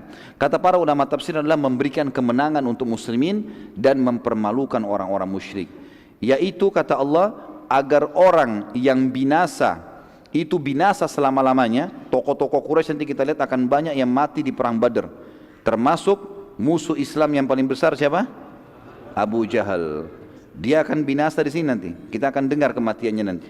Gitu kan? Dengan keterangan yang yaitu orang agar binasa orang-orang yang ya selama-lamanya orang-orang yang yaitu agar orang yang binasa selamanya dengan keterangan yang nyata pasti mereka mati, dan agar orang yang hidup itu hidupnya dengan keterangan yang nyata pula. Maksudnya orang-orang beriman mereka tahu ternyata menang bisa didapatkan walaupun jumlah mereka lebih sedikit, dan mereka yakin mereka dalam keadaan benar. Sesungguhnya Allah Maha mendengar lagi Maha mengetahui. Ayat inilah teman-teman sekalian yang membuat para ulama mengatakan tadi ada rekayasa tanda kutip Allah yang Maha tinggi, karena Allah mengatakan kalau kalian janjian nggak bakal terjadi nih. Lokasi Allah yang tentukan, gitu kan? Pertemuan musuh Allah tentukan, kafilah Quraisy lolos Allah yang tentukan, semua sudah diatur. Dan kesimpulan sederhana kata para ulama sejarah, perang Badar telah diatur langsung oleh Allah Azza wa Jalla dari langit. Nabi SAW mengutus mata-mata untuk mengumpulkan informasi seperti biasa ikhtiar manusiawi, dan perlu kita tahu Nabi SAW menggabungkan antara ikhtiar manusiawi beliau dengan wahyu yang turun. Selama wahyu belum datang beliau ikhtiar manusiawi, jadi kan, berusaha sampai wahyu datang meluruskan kalau salah atau membenarkan kalau benar. Nabi SAW mengutus beberapa mata-mata untuk mengumpulkan informasi. Saat itu terdapat 2 anak muda dari pasukan Quraisy yang sedang mencari air. Lalu mereka lewat dari Udwatil Quswa, mutar dari gunung. Mereka tidak tahu kalau ada pasukan muslimin. Lewat tengah-tengah pasukan muslimin. Mereka tidak tahu juga kalau ini pasukan. Pikirannya kemah, orang lagi nginap malam-malam gitu. Lewat ditahan oleh pasukan muslimin. Ternyata pakai baju perang. Bahasanya bahasa orang Quraisy. Maka oleh pasukan muslimin ditangkap, ditawan. Lalu kemudian para sahabat ini dimukuli. Kalian dari mana? Kalian orang kafilah Quraisy atau dari pasukan Quraisy? Mereka bilang kami dari pasukan Quraisy. Sahabat gebukin lagi. Enggak mungkin, kok pasti kalian dari kafilah. Karena sahabat berharap ini kafilah saja yang ditemuin, bukan pasukan. Terus saja digebukin sampai mereka kena kesakitan bilang, iya kami kafilah Quraisy. Begitu riwayatnya. Ini semua karena kejiwaan waktu itu masih belum pernah menghadapi peperangan, dan mereka berat ini 300 orang lawan 1000 gitu kan. Nabi SAW saat selesai sholat subuh, karena ini sudah ditawan ya, langsung beliau bersabda mengatakan subhanallah, maha suci Allah, saat mereka jujur pada kalian, kalian pukuli gitu kan. Dan pada saat mereka bohong malah kalian lepaskan. Sekarang mereka bohong bilang kami dari kafilah. Ini 2 orang yang dari pasukan Quraisy gitu. Abu Sufyan pada saat itu berhasil menyampaikan kafilah teman-teman sekalian, dan posisinya sudah berada jauh di belakang pasukan Quraisy, sudah menuju ke jalan Mekah. Abu Sufyan pun pada saat itu tahu informasi, dia kirim orang-orang tinjau lokasi, ternyata pasukan Quraisy dilihat sudah ada, sudah pagi hari, pasukan muslim sudah ada. Maka mulailah Abu Sufyan pada saat itu ngirim surat cepat kepada pasukan, hai Quraisy, kafilah kita sudah selamat. Maka pulanglah. Abu Sufyan suruh pulang, karena tujuan minta bantuan tadi untuk apa? Selamatkan kafilah, sudah selamat harta kita. Untuk apa perang? Ternyata peperangan tadi yang berat ini bukan cuma dirasakan oleh muslimin, orang kafir Quraisy pun berat. Mereka nggak mau perang, mereka tidak mau perang gitu kan, karena kontak fisik langsung dengan muslimin belum pernah mereka hadapi, dan mereka khawatir itu. Mereka tahu ada konsep jihad, mereka berharap mati syahid, mereka tahu masalah itu. Suku Zumrah, satu suku besar Quraisy, pada saat menerima surat dari Abu Sufyan, mereka mengatakan kita kan keluar untuk menyelamatkan kafilah dan sekarang telah selamat, maka tidak perlu lagi ada peperangan. Akhirnya mereka semua kembali dan tidak seorang pun dari mereka yang ikut berperang, sempat pulang. Gitu kan? Tapi di sini saya tidak temukan teman-teman jumlah mereka berapa. Dari 1000 pasukan Quraisy, berapa jumlah mereka sebelumnya tidak tahu, tapi yang jelas mereka pulang dan akhirnya tidak ikut berperang. Suku Hashim, suku Nabi SAW, tapi ada di antara mereka yang kafir kan? Mereka juga mengatakan, bila kafilah sudah selamat untuk apa kita berperang? Dan kalau kita perangi Muhammad, kita perangi suku kita sendiri. Nggak boleh ini, kita harus pulang nih, gitu kan? Maka sebagian besar mereka pulang, kecuali Abbas bin Abdul Muttalib, paman Nabi SAW. Karena Abbas dianggap pimpinannya suku. Kalau dia balik memalukan. Maka Nabi SAW menjelaskan kalau Abbas ikut perang di Badar itu karena kurh, tidak suka sebenarnya. Nabi SAW sudah ingatkan itu. Kalau ini sebenarnya bukan mau perang, tapi dia hanya malu dengan sukunya. Kemudian pembicaraan tentang balik ke Mekah ini mulai ramai di antara pasukan Quraisy, dan akhirnya mereka banyak yang siap-siap. Utbah bin Rabi'ah yang nanti juga mati ya di perang Badar ini. Salah satu pemimpin pasukan Quraisy didatangi oleh Hakim bin Huzam dan berkata kepadanya, Hakim bin Huzam salah satu orang yang dianggap bijaksana di Mekah yang termasuk yang sempat merobek kesepakatan pemboikotan Nabi SAW, gitu kan, Hakim bin Huzam. Dia berkata, wahai Utbah, untuk apa lagi berperang? Bukankah kafilah telah selamat? Demi Allah, bila kita memerangi mereka berarti kita memerangi sanak kerabat kita sendiri. Ada banyak muhajirin di situ, ya, banyak orang-orang Mekah. Dan saat kita balik ke Mekah, maka pasti setiap individu di antara kita akan membenci satu sama yang lain, karena ia melihat kerabat orang yang telah membunuh ayahnya atau sanak kerabatnya. Kalau kita perang nih, kita bunuh misalnya, bunuh Abu Bakar, bunuh Umar, ini pasti ada kerabatnya di Mekah yang tahu nanti ini yang bunuh saudara saya. Nanti sulit itu nanti. Maka aku sarankan berbuat baiklah pada manusia, umumkan agar pasukan semua balik. Kenapa Hakim bin Huzam di sini mendatangi Utbah? Karena Utbah dianggap pada saat itu pimpinan perang. Iklankan supaya pulang. Utbah lalu mengiklankan, wahai sekalian manusia, tujuan kita keluar untuk menyelamatkan kafilah dan kafilah telah selamat, maka peperangan tidak diperlukan lagi. Mari kita balik ke Mekah. Panglima perangnya buat itu. Perhatikan di sini teman-teman sekalian ya. Orang yang paling benci dengan Islam, siapa dia?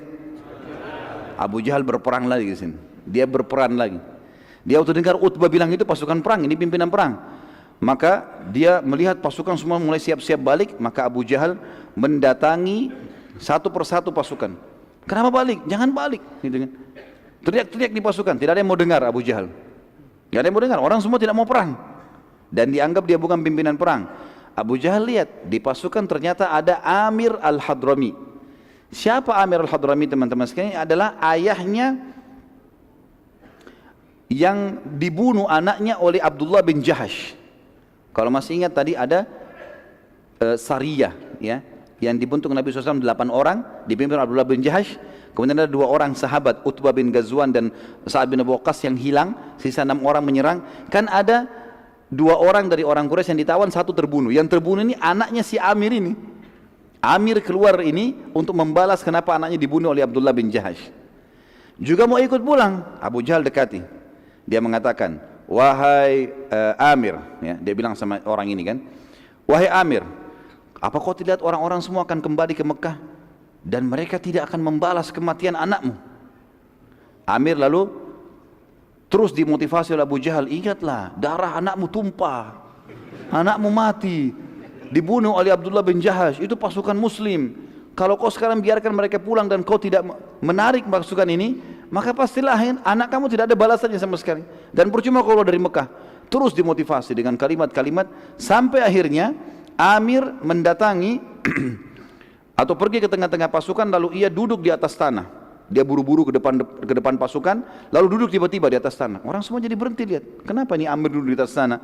Kemudian Amir mengambil tanah dan dia taruh di kepalanya ya, sambil dia menangis dan mengatakan, sungguh kasihan aku, sungguh kasihan aku, kalian tega meninggalkan membalas kematian anakku. Demi Allah kalau anak seseorang dan kalian yang mati terbunuh, kalian tidak akan membiarkannya. Terus saja Amir nangis-nangis gitu kan, debu dilempar-lemparin ke pasukan gitu kan, sampai akhirnya seluruh pasukan kembali. Kesian nih Amir, kita bantu saja. Ini semua gara-gara idenya Abu Jahal. Saat itu teman-teman sekalian, tidak seorang pun dari Quraisy, juga muslimin saling tahu posisi satu sama yang lain, tentunya tidak saling tahu kalau pasukan. Nabi SAW keluar bersama Abu Bakar berdua ini, mengumpulkan informasi.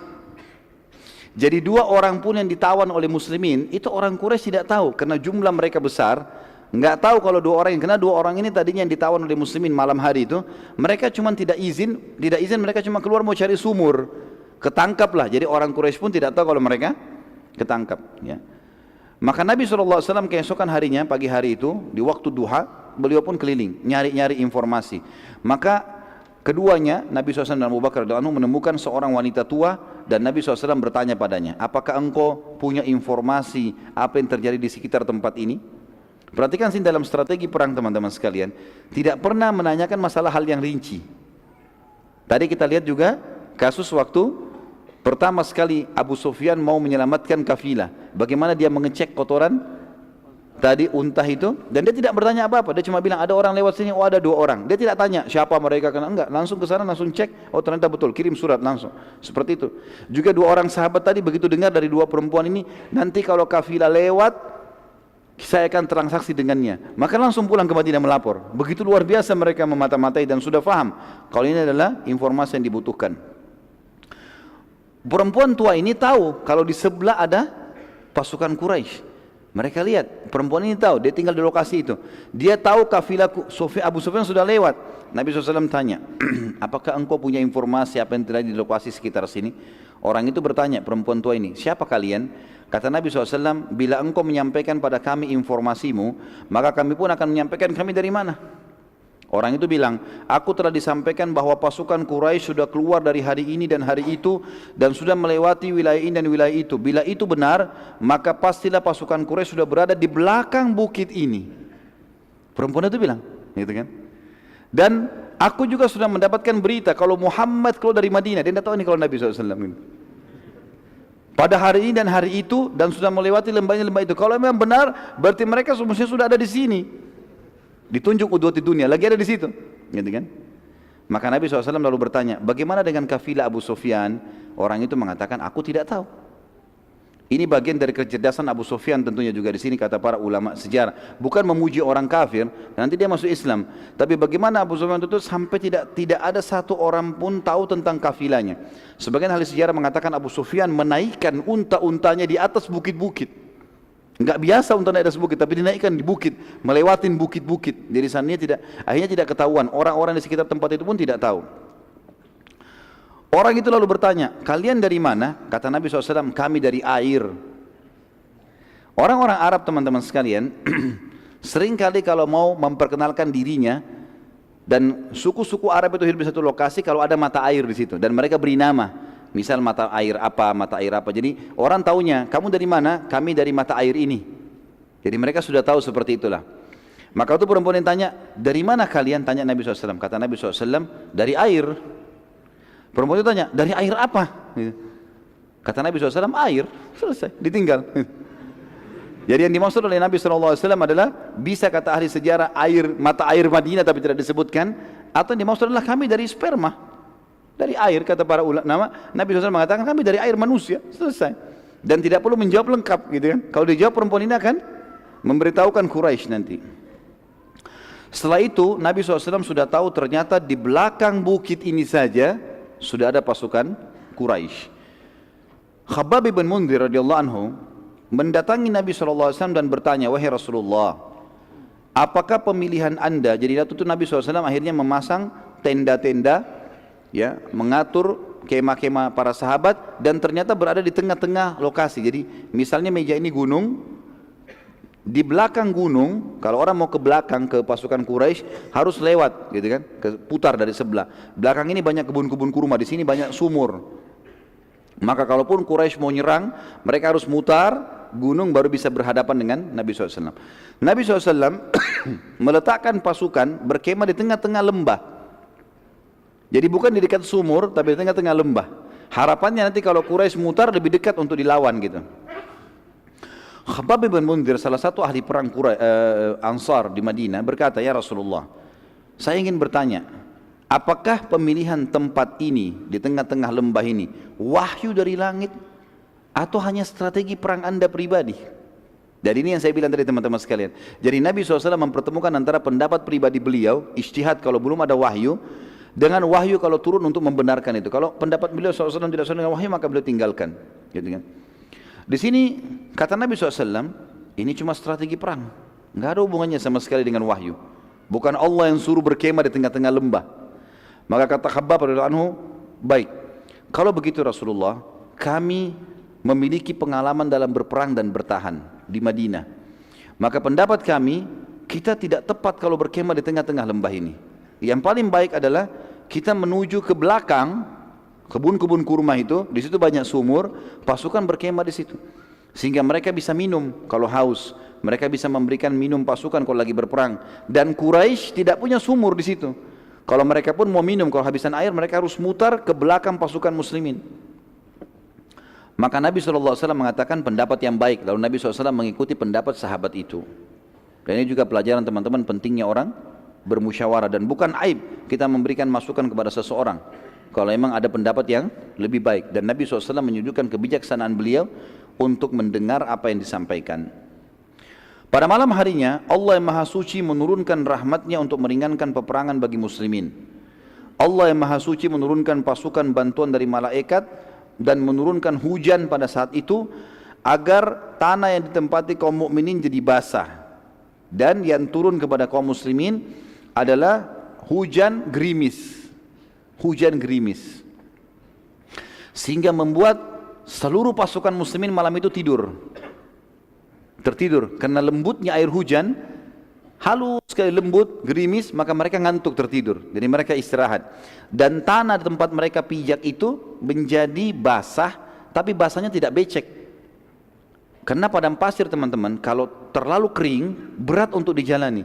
Kita kalau jalan di padang pasir itu cepat capek, berat, tanahnya kering. Atau kalau basah sekali becek juga jadi berat, maka dia harus dibasahin sedikit saja. Maka menjadi bagus tanahnya, mudah untuk dilewati. Allah buat seperti itu keadaan di tengah-tengah pasukan muslimin.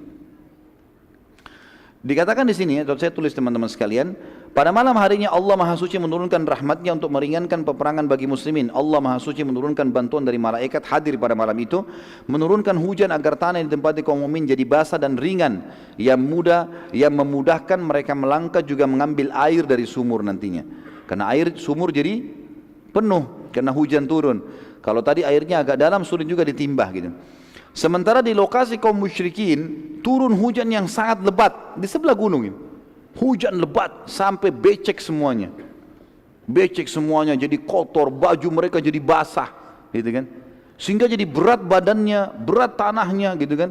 Unta-unta mereka juga jadi berat, bahan-bahan yang mereka bawa semuanya jadi basah. Hujan lebat gitu. Sehingga lokasi tanah mereka becek dan membuat langkah-langkah mereka berat, serta mereka jadi letih pada malam itu karena tidak bisa tidur, gitu kan. Juga membuat mukminin dengan hujan gerimis tadi menjadi mengantuk, dan mengantuk ini ternyata adalah cara yang paling tepat menghilangkan rasa takut. Orang kalau takut, kemudian dia ngantuk, takutnya hilang, tidur akhirnya, gitu. Ya ternyata dengan ngantuk takutnya hilang, gitu. Jadi kalau teman-teman ngantuk, kalau takut ngantuk saja. Dikatakan pada saat itu beberapa orang sahabat yang bertugas pada malam itu, mereka mengatakan sampai-sampai saking ngantuknya pedang di tanganku jatuh sampai 7 kali. Dia berjaga malam, jadi ngantuk, jatuh pedang, bangun lagi, begitu terus sampai 7 kali, gitu kan.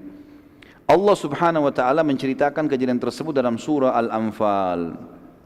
Ini saya tadi katakan Al-Anfal menceritakan tentang perang Badr ini. Surah nomor 8 ayat 9 sampai ayat 14. A'udzu billahi minasyaitonir rajim. Dibuka Al-Qur'annya ya. إذ تستغيثون ربكم فاستجاب لكم أني ممدكم بألف من الملائكة. نعم.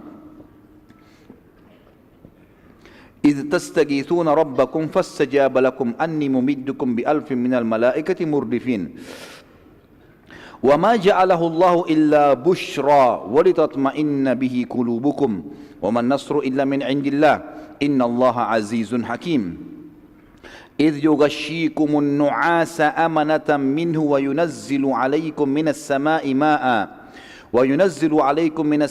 ماء ليطهركم به ويذهب عنكم رجز الشيطان وليربط على قلوبكم ويثبت به الأقدام إذ يوحي ربك إلى الملائكة أني معكم فثبتوا الذين آمنوا سألقي في قلوب الذين كفروا الرعب فاضربوا فوق الأعناق واضربوا منهم كل بنان ذلك بأنهم شاقوا الله ورسوله ومن يشاكك الله ورسوله فإن الله شديد العقاب ذلكم فذوقوه وأن للكافرين عذاب النار. Ayat 9-nya, ingatlah ketika kamu memohon pertolongan kepada Tuhanmu, atau kalian memohon pertolongan kepada Tuhan, minta kemenangan, lalu diperkenankan untuk kalian, atau di sini bisa dikatakan dikenankan untuk Muhammad SAW, sesungguhnya aku akan mendatangkan bala bantuan kepada kamu semua dengan 1000 malaikat yang datang berturut-turut. Ayat 10-nya, dan Allah tidak menjadikan bala bantuan itu melainkan sebagai kabar gembira dan agar hatimu menjadi tentram karenanya, dan kemenangan itu hanya dari sisi Allah, sesungguhnya Allah Maha Perkasa lagi Maha Bijaksana. Ayat 11, ingatlah ketika Allah menjadikan kalian semua mengantuk sebagai suatu penentraman darinya. Jadi hujan gerimis turun, ngantuk, jadi hatinya jadi tentram. hilang rasa takutnya. Dan Allah menurunkan kepada kalian hujan dari langit untuk mensucikan kalian dengan hujan itu dan menghilangkan dari kalian gangguan-gangguan syaitan dan untuk menguatkan hati kalian dan memperteguhkan dengannya, dengan hujan, telapak kaki kalian. Jadi tanahnya jadi basah tadi, kakinya bisa lebih mudah untuk menyerang musuh nantinya. Kemudian ayat 12, ya ingatlah ketika Tuhan mewahyukan kepada para malaikat, sesungguhnya aku bersama kalian, maka teguhkanlah pendirian orang-orang yang beriman. Kelak aku akan jatuhkan rasa ketakutan di dalam hati orang-orang kafir, maka penggallah kepala-kepala mereka dan potonglah tiap-tiap ujung jari tangan mereka. Jadi perintah Allah kepada malaikat. Nanti kan kita pelajari setelah perang Badar bagaimana Nabi SAW mengatakan, maukah kalian tahu mana korban kalian, mana korban malaikat? Maka para sahabat mengatakan, iya Rasulullah. Kata Nabi SAW, kalau kalian temukan di bekas tebasan leher ada bakar, luka bakar dan jari-jari terputus, itu adalah korban malaikat. Karena Allah menyuruh itu, menyuruh malaikat penggal leher-leher mereka dan potong jari-jari mereka. Ayat 12 Al-Anfal. Ayat 13-nya, ketentuan demikian itu adalah karena sungguhnya mereka menentang Allah dan Rasulnya, dan barang siapa yang menentang Allah dan Rasulnya maka sungguhnya Allah amat keras siksaannya. Ayat 14, itulah hukum untuk mereka di dunia, dan maka rasakanlah hukuman itu bagi orang kafir. Sungguhnya bagi orang-orang kafir itu masih ada azab di akhirat nanti.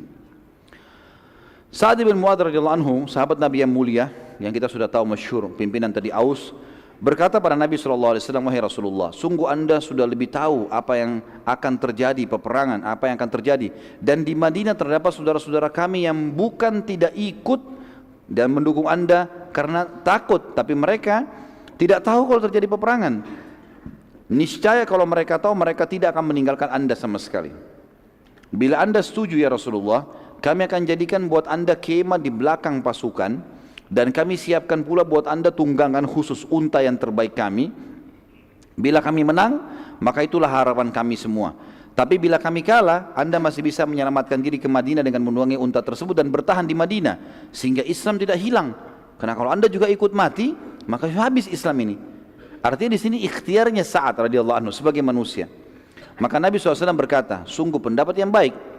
Lalu orang-orang Ansar membuat kemah khusus buat Nabi SAW untuk berteduh, dan Nabi SAW dari situ memantau peperangan.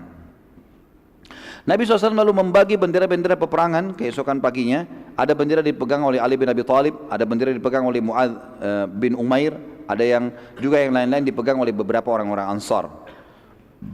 Saat tiba pasukan Quraisy, mereka sempat bingung karena tidak ada air. Ya. Waktu mereka rupanya tiba di situ, mereka minum, mereka berpikir nanti di setiap lokasi bisa mampir untuk ambil air. Cari air, nggak ada air. Pasukan kehabisan air. Hujan ada di mana tapi becek, jatuh ke tanah, nggak ada yang bisa diambil. Sumur adalah di belakang pasukan muslimin. Lalu pada saat mereka siap-siap mau perang, kondisinya lemah karena semalam tidak tidur, badan mereka basah, logistik mereka basah, air mereka kehabisan, gitu kan. Jadi banyak hal yang Allah SWT sudah persiapkan di situ. Lalu mereka begitu pula muslimin sudah siap-siap perang. Saat melihat keadaan sudah akan terjadi peperangan, Nabi SAW mengangkat tangan beliau dalam kemah berdoa kepada Allah, dan beliau terus berdoa agar meminta kepada Allah diberikan kemenangan. Dan Abu Bakar waktu itu bersama dengan Nabi SAW di kemah mengawal beliau.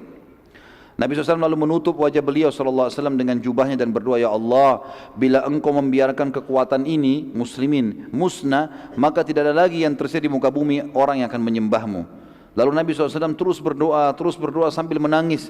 Lalu Abu Bakar merasa iba dengan Nabi SAW, mengatakannya, Rasulullah, bukankah anda sudah menjanjikan kemenangan? Bukankah anda adalah Rasulullah? Untuk apa kasihani diri anda? Ringankan doa anda. Sungguh Allah tidak akan menyusahkan anda. Maka Nabi SAW pun mengatakan, wahai Abu Bakar, sungguh doa itu adalah sebuah perintah. Kerjakan. Walaupun Allah sudah janji, kita ucapkan. Karena saya tidak ingin sahabat-sahabat saya jadi korban. Baik. Waktu masih ada ya? Hah? Sampai jam berapa nih? Saya lihat waktu Jakarta loh ini, jam 8 sekarang. Baik, ada beberapa kejadian luar biasa di Badar teman-teman sekalian. Beberapa kejadian besar di Badar. Sebelum terjadi peperangan kita bicarain, sebelum terjadi peperangan. Yang pertama, kisah sahabat yang mencium perut Nabi SAW. Saya tulis judulnya begitu. Pada saat selesai berdoa, sholat dan doa, Nabi SAW keluar dan mengatur saf sahabat. Nabi SAW tidak membagi-bagi pasukan, tapi menyatukan mereka dalam satu tempat. Nabi nggak bagi-bagi sisi kanan, sisi kiri, tengah, belakang, enggak. Pasukan sedikit, 313 orang.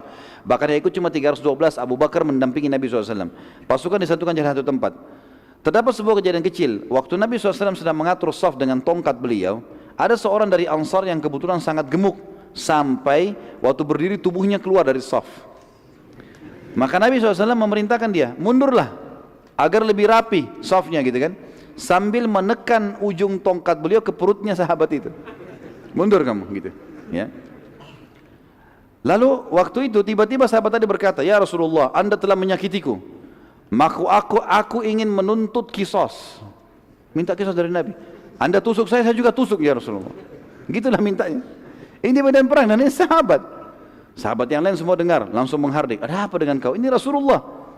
Orang ini tetap saya berkata, ya Rasulullah, aku harus minta kisos. Maka Nabi SAW mengatakan, baiklah. Nabi itu berikan perut, kasih tongkat, ini perut saya. Kata dia, ya Rasulullah, tadi waktu Anda sentuhkan, baju saya sempat terbuka sedikit. Maka kena dengan tongkat Anda kulit saya juga mau begitu ya Rasulullah.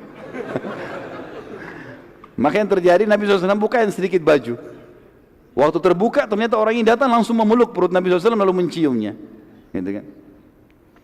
Lalu kemudian Nabi SAW menanyakan, kenapa kau lakukan itu? Dia bilang, ya Rasulullah, sekarang musuh depan mata, jelas-jelas ini antara mati atau hidup. Saya ingin sebelum saya mati yang terakhir tersentuh dengan kulit saya adalah kulit Anda. Ini kejadian unik yang luar biasa. Maka Nabi SAW pun tersenyum. Tapi ini tentu satu orang, nggak mungkin orang semua buat itu ya. Pada saat itu teman-teman sekalian terjadi hal yang lain sebelum peperangan, namanya mubarazah, perang tanding. Orang-orang Arab dulu punya tradisi, sebelum perang yang besar, mereka perang tanding, keluar jagoannya sana, jagoannya sini, saling duel gitu kan. Itu untuk memotivasi pasukan, siapa yang kuat nih. Peperangan diawali dengan mubarazah atau perang tanding secara individu, dan awal yang keluar dari pasukan Quraisy adalah Aswad bin Abi Aswad. Ini orang yang pertama keluar dari Quraisy, Aswad bin Abi Aswad. Ini gampang dihafal namanya, hitam anaknya hitam gitu ya. Ia maju depan pasukan muslimin dan bersumpah kalau ia tidak akan kembali ke pasukannya sampai ia meminum dari sumur muslimin. Kan air lagi habis. Demi Allah saya pasti akan memenangi kalian, saya akan minum dari sumur kalian. Seperti itulah. Saat itu dari pasukan muslimin keluar Hamzah bin Abdul Muttalib, paman Nabi SAW, terkenal orang sangat luar biasa, ahli perang. Lalu terjadi duel yang sangat sengit hingga akhirnya Hamzah berhasil menebas salah satu kaki Aswad dan mengucurkan darah yang sangat banyak. Saat Aswad sudah enggak berdaya lagi, ia terus berusaha merangkak sampai ke sumur muslimin. Dia merangkak, darahnya terus menetes. Hamzah ikuti dari belakang. Pasukan Quraisy melihat dia mau menjalankan sumpahnya, datang sampai minum dari situ. Dia berusaha mau minum terus mati, enggak sempat minum gitu kan, terbunuh dia akhirnya. Dan ini termasuk Aswad adalah korban pertama di perang Badar. Artinya orang pertama yang didaftar masuk neraka di perang Badar. Lalu keluar 3 orang sekaligus dari Quraisy. Utbah bin Rabi'ah, yang pertama ini tokoh Quraisy. Al-Walid bin Utbah, anaknya Utbah. Jadi Utbah keluar, anaknya juga keluar. Utbah bin Rabi'ah keluar. Al-Walid bin Utbah, anaknya dia keluar. Dengan Syaibah bin Rabi'ah, saudaranya Utbah. Jadi ini adik kakak dengan anaknya, keluar 3 orang menantang muslimin. Siapa yang mau tanding? Pada saat itu keluar dari muslimin 3 orang dari Ansar. Yang uniknya yang keluar ini 2 orang anak muda, 15 sama 16 tahun. Muadz bin Afra dan Auf bin Afra. Ini punya kisah yang unik, nanti kita belajar di perang Badar. Luar biasa 2 orang ini. Keluar dan didampingi oleh sahabat Nabi yang mulia yang mati syahid di perang Mu'tah, Abdullah bin Rawaha radhiyallahu anhu ajma'in. Utbah berkata pada mereka, jadi waktu itu kan kalau orang perang teman-teman, matanya saja yang kelihatan, biasanya orang tutup semua kan, maka Utbah, Syaibah ini tidak tertutup semua, tidak kelihatan. Tapi sahabat-sahabat Nabi ini 3 orang ini terbuka mukanya, tapi mereka nggak kenal, ini bukan orang Mekah nih. Ditanya, siapa kalian ini? Maka masing-masing menyebutkan nama-namanya dan nasabnya. Kata Utbah, sungguh kalian dari turunan terhormat, kami pernah dengar ini dari orang Madinah, tapi kami ingin berhadapan dengan anak-anak suku kami sendiri dari Quraisy. Lalu Utbah berkata, wahai Muhammad, Ya, Utbah ini orang kafir mengatakan, wahai Muhammad, kami ingin berhadapan dengan anak-anak kaum kami sendiri. Keluarkanlah yang sepadan dengan kami dari sisi jalur nasab dan punya keterampilan perang. Sombong mereka mengatakan itu. Maka Nabi SAW lalu berkata, berdirilah wahai Ubaidah. Ubaidah ini adalah sepupu Nabi SAW. Berdirilah wahai Hamzah, berdirilah wahai Ali. Nabi SAW pilih dari kerabatnya semua. Berdiri kalian ketiga, hadapin itu. Ubaidah bin Harith bin Abdul Muttalib. Ya. Jadi ini cucunya Abdul Muttalib. Jadi sepupu Nabi SAW. Karena Harith anak pertamanya Abdul Muttalib. Anaknya Harith namanya Ubaidah masuk Islam. Jadi ini sepupu Nabi SAW. Harith dengan Abdullah saudara. Gitu kan? Kemudian Hamzah, Hamzah bin Abdul Muttalib kita tahu paman Nabi SAW, dan Adi bin Abi Thalib misalnya Nabi SAW. Abdul Muttalib adalah paman Nabi SAW. Nabi SAW memilih yang terbaik dari jalur nasab, sepadan dengan mereka, dan juga pasti Utbah tidak akan nolak karena ini dari kerabat Nabi SAW. Utbah lalu berkata, siapa kalian? Maka ketiga sahabat tersebut memperkenalkan diri masing-masing. Kebetulan ketiga sahabat ini memang dipilih Nabi SAW selain dari orang Quraisy, juga mereka pakai baju perang.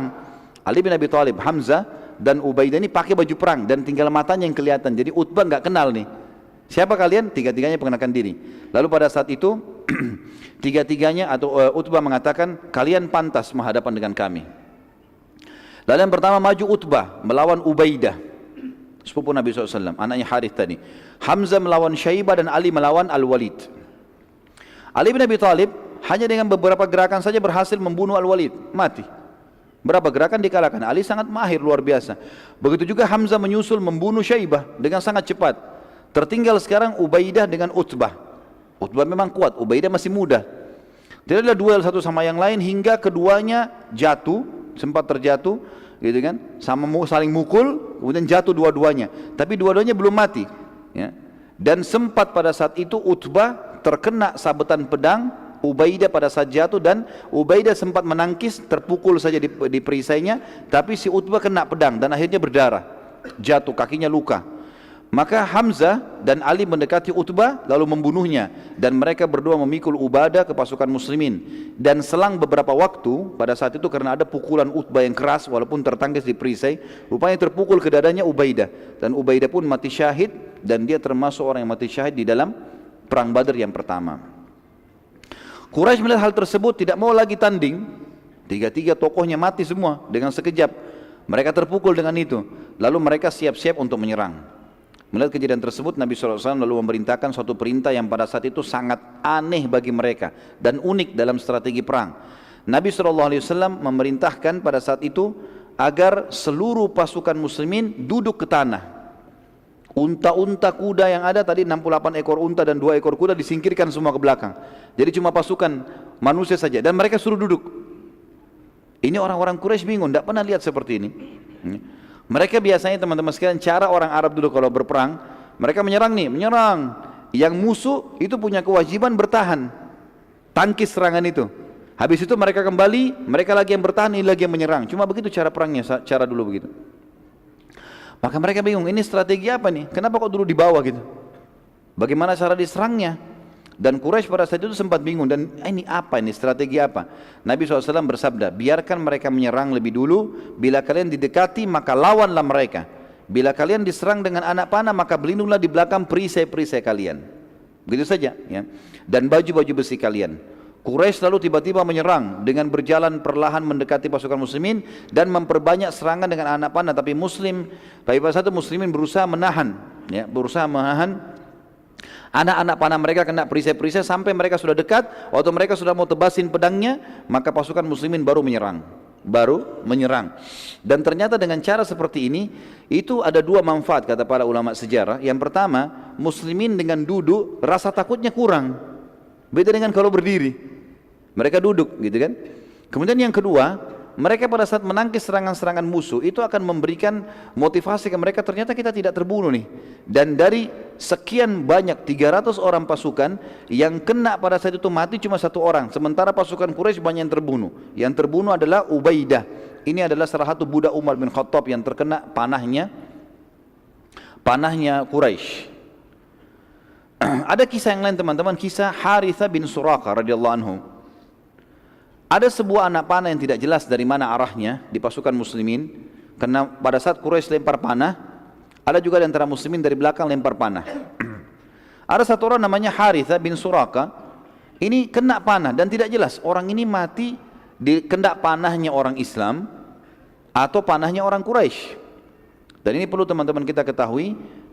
Saya jelaskan saja karena ini terjadi pada saat itu.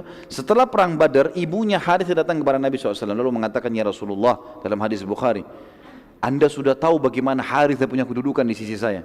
Saya dengar informasi dia terbunuh di Badar waktu Nabi sudah pulang dari Badar, sudah menang.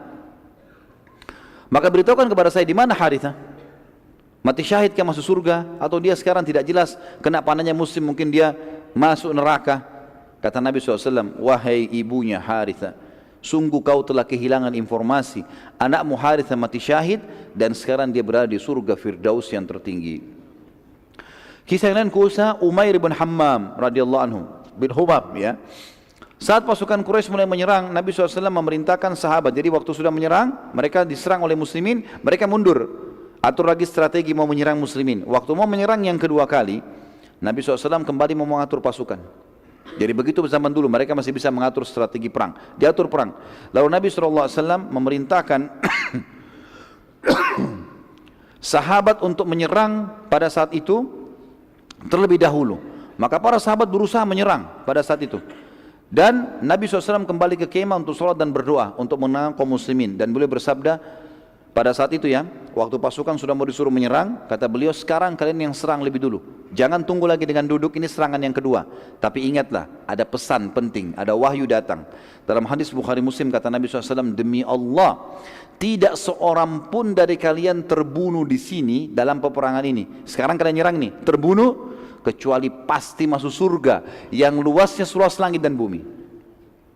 Salah satu sahabat Nabi yang bernama Umair bin Hammam radhiyallahu anhu berkata, lagi pegang kurma berapa butir, dia mengatakan, bakhin ya Rasulullah, indah sekali ini ya Rasulullah, indah sekali, ulangi ya Rasulullah.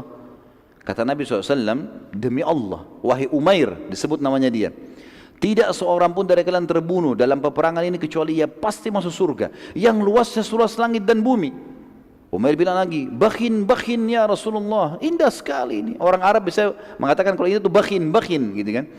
Maka Nabi SAW mengatakan, kenapa engkau katakan itu? Kata Umair, ya Rasulullah, aku hanya tinggal menghadapi orang-orang ini, Quraisy, dan aku terbunuh ditusuk oleh mereka, lalu masuk surga seluas langit dan bumi. Kata Nabi SAW, iya. Kata Umair, itulah sebabnya saya mengatakan bakhin ya Rasulullah. Maka Nabi SAW mengatakan, siap-siap, takbir, seranglah. Begitu Nabi SAW takbir, sahabat takbir, serang. Umair ini pegang ada kurma 2 butir di tangannya. Pasukan lagi menyerang. Dia bilang di dalam riwayat Bukhari, demi Allah, bila aku harus menunggu menghabiskan kurma ini masih lama. Innalah hayatun tawila. Dilempar butiran tersebut lalu dia masuk menyerang sampai dia terbunuh mati syahid. Kemudian ada kisah yang lain teman-teman sekalian. Waktu itu terjadi peperangan kecamuk, turunnya malaikat. Nabi SAW lalu kembali ke kemah dan peperangan pun berkecamuk. Sementara Nabi SAW berdoa, tiba-tiba saja beliau ngantuk, berat dan tertidur sekejap. Itu sekejap, ya. Abu Bakar melihat Nabi SAW lagi peperangan kecamuk ini. Nabi tadinya serius melihat. Dan pada saat itu tiba-tiba beliau terkaget. Baru beberapa detik kalau kita sekarang terbangun. Lalu beliau tersenyum. Dan Abu Bakar pun bertanya, wahai Rasulullah, kenapa anda tersenyum? Kata Nabi SAW, bergembiralah wahai Abu Bakar. Abu Bakar berkata, apa berita gembira itu ya Rasulullah? Abu Bakar bertanya, apa berita gembira itu ya Rasulullah? Kata Nabi SAW, ini Jibril telah datang dengan menunggangi kuda putih dan bersamanya 1000 malaikat. Quraisy jumlahnya 1000 kurang. Ya, sekarang malaikat datang, kalau malaikat saja lawan sudah cukup, gitu kan?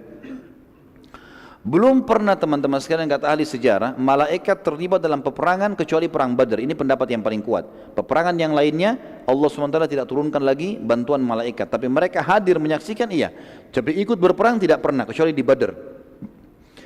Nabi SAW lalu keluar dari kemahnya, kemudian beliau menggenggam tanah dan melempar tanah tersebut ke arah Quraisy sambil beliau bersabda, sungguh terhina wajah-wajah kalian. Beberapa sahabat yang pada saat itu di perang Badar masih dalam keadaan kafir berkata, demi Allah, waktu Nabi SAW melempar tanah itu kami menyaksikannya. Dari pasukan kafir kami menyaksikan. Mereka masih kafir, nanti masuk Islam. dan tidak seorang pun di antara kami kecuali kena matanya debu itu. Lemparan pasir padahal cuma segenggam ya. Ratusan orang ini semuanya kena dengan itu. Pelemparan tanah tersebut Allah ceritakan dalam Al-Quran. Kembali surah Al-Anfal ayat 17 sampai 18.